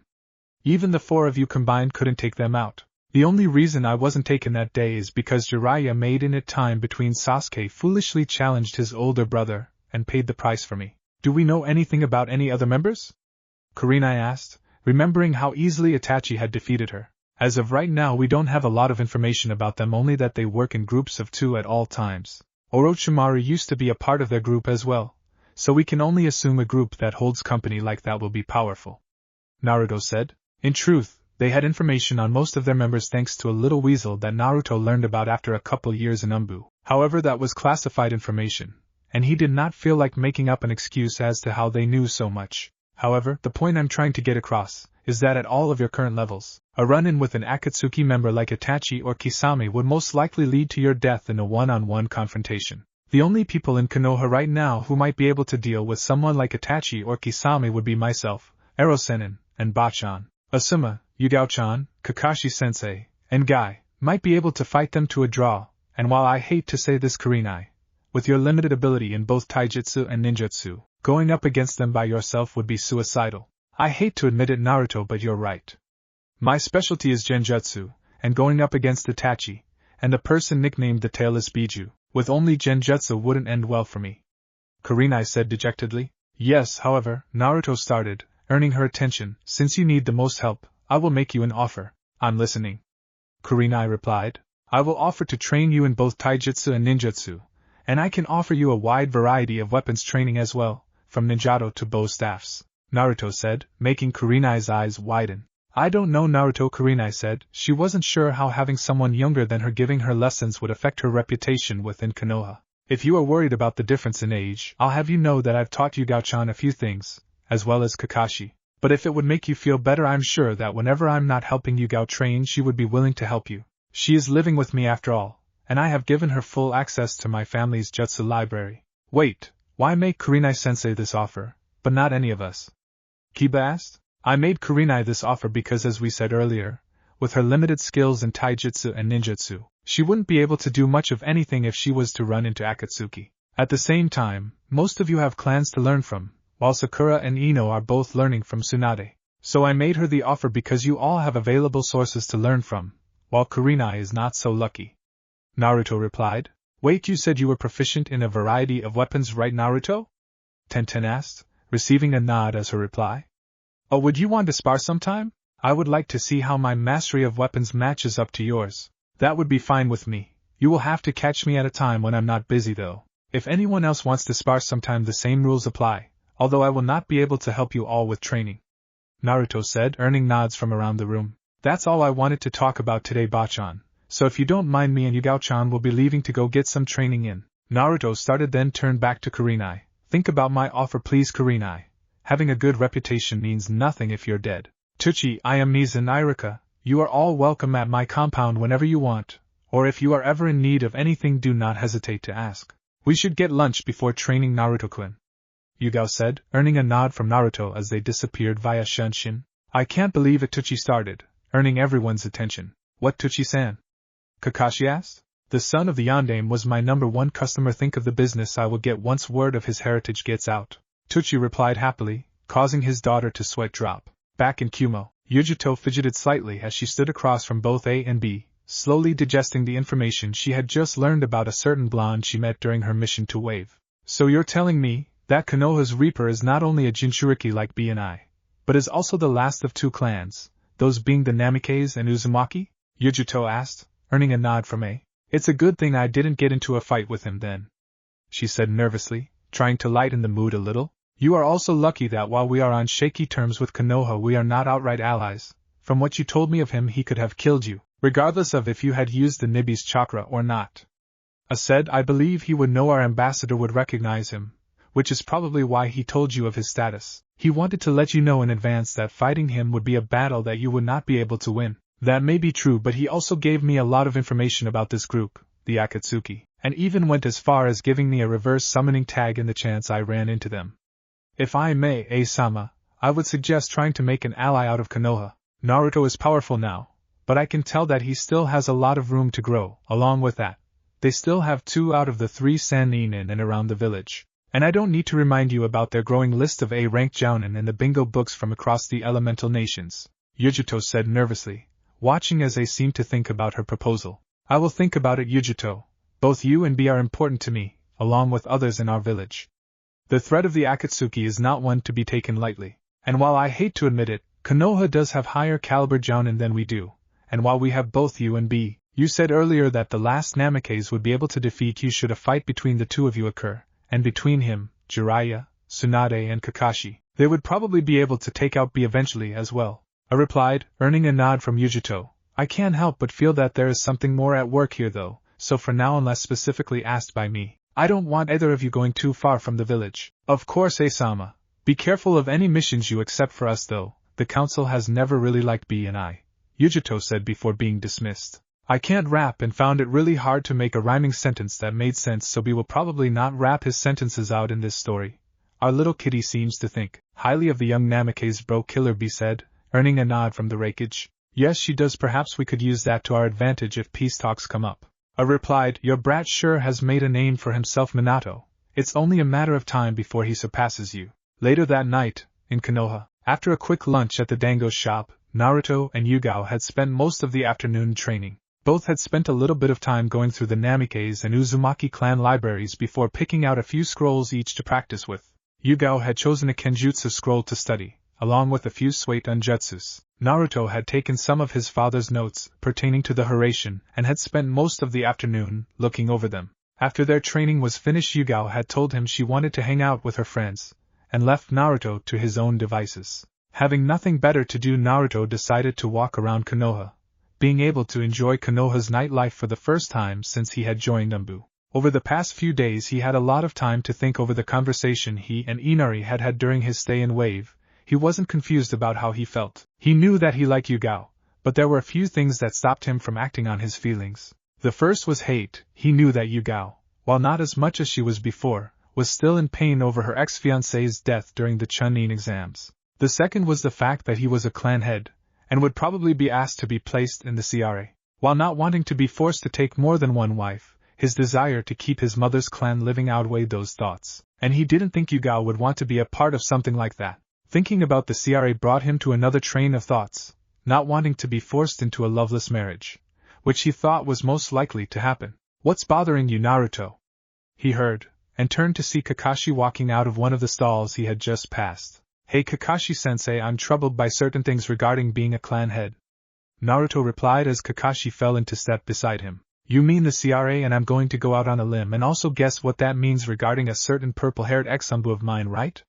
Kakashi said, making Naruto nod. "You know too much for your own good, Kakashi-sensei," he replied, earning a shoulder shrug from his old sensei. "I saw the same look on your father's face when the council had asked him to join the CRA. Luckily for him, though, Kushina had shot the idea down before they could convince him to go along with it." "Your mother could be quite convincing, if she wanted to be," Kakashi said. "As for the issue regarding Yugao, I've caught you looking at her the same way you used to look at Sakura. I may not have been a good sensei when you were younger, but I got to know you a lot better during your time in Anbu." "My father was asked to be part of the CRA as well? I thought the Namikaze was just a small-time clan," Naruto asked. "They were, however Minato was a special case. Your father was an extremely powerful man, Naruto, both well-respected and feared. While you take a lot from your mother, you also have a lot of qualities that your father had. If we were to have more shinobi like you in the village," Kakashi said, "then the Namikaze clan would have become a very powerful clan for Konoha to have, I see," Naruto finished. "But you also said that I have a lot of traits from my mother, who was also very powerful in her own right. My father would have had to marry powerful kunoichi for something like that to work, not some merchant's daughter." "Yes, he would have, but for your father that wouldn't have been an issue. He was a very popular man among many people, kunoichi included," Kakashi said. "You seem to be following quite closely in his footsteps, I might add." "What do you mean?" Naruto asked. "From what I've seen, you seem to be quite popular as well with both the civilian and shinobi population. People seem to be quite jealous that you and Yugao seem to be quite close to each other," Kakashi said. "I've also noticed that you are getting a lot of female attention even as we speak." Naruto took a look around. Kakashi had been right. He saw quite a bit of the female population looking at him with want in their eyes. "I see what you mean. However, I do not want a relationship built on what clans I come from, or who my father was.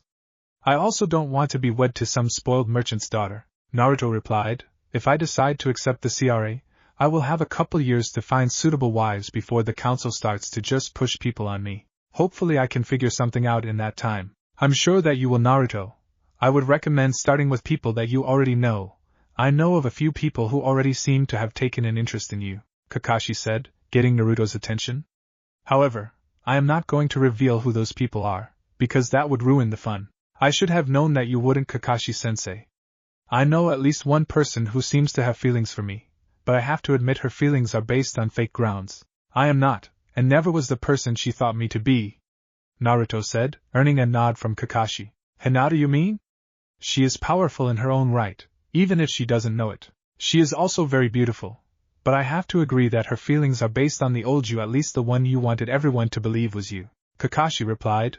"I would recommend talking to her about it soon. If you leave it for much longer, it will be harder for her to understand. I know I wanted to talk to her about it on the mission we went on, but things came up and I never got the chance. I care for Hinata, just not in the same way she cares for me. I need to think of a way to tell her where I won't hurt her too much," Naruto said. "I can't help you there, Naruto. In a way, she is as bad as Sakura was with Sasuke. She just doesn't outwardly show it. She is too shy, lacking in self-confidence from how her family treats her to be able to express how she feels. However, I think I should confront her before she gains the courage to tell me.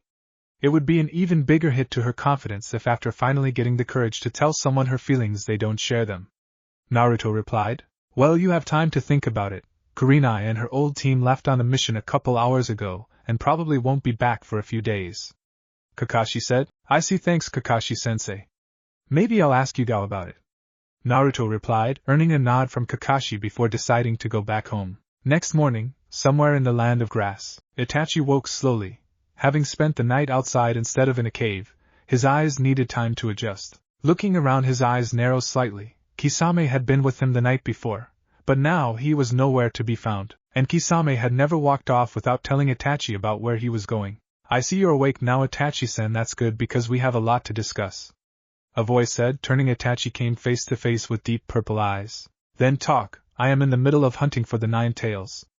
Itachi said emotionlessly. You would do well to remember your place while talking to a god, Itachi-san. I've come to let you know that you are no longer a part of the Akatsuki. I've received information recently that has made me question your loyalty towards me. Rather than take a chance, I've decided to deal with you myself. Pain said as he got into a fighting stance. I'm not strong enough to fight Pain and come out the victor. The first need to create an opportunity to get away. How could he have known I was working for Konoha though? I didn't think Toby would tell him. Itachi thought as he made distance between himself and the Rinnegan user, activating his Sharingan. The Sharingan is useless against these eyes, Itachi. You cannot hope to defeat me. Pain said. We will see. Itachi replied before going through a set of hand signs. Katan, Hosenka no Jutsu. Itachi said as he spit 6 fireballs towards the leader of the Akatsuki, who merely scoffed as he waited for them to get close. Shinra Tensei. He said calmly as a gravitational force was pushed from his body, dissipating the fireballs Itachi had sent at him. He then charged at Itachi to engage in taijutsu, sending a flurry of kicks and punches towards the Uchiha who, thanks to his Sharingan, was able to evade most of the attacks. Ducking a kick that was sent for his head, Itachi tried to counter with a jab to the body as he saw an opening in Pain's defense. Much to Itachi's shock, however, Pain spun quickly, using his left hand to swat Itachi's punch away, while using his right to punch Itachi in the face, sending him skidding backwards. How did you see that attack? Itachi asked. He then tensed as he saw the 5 other paths of Pain land in the clearing.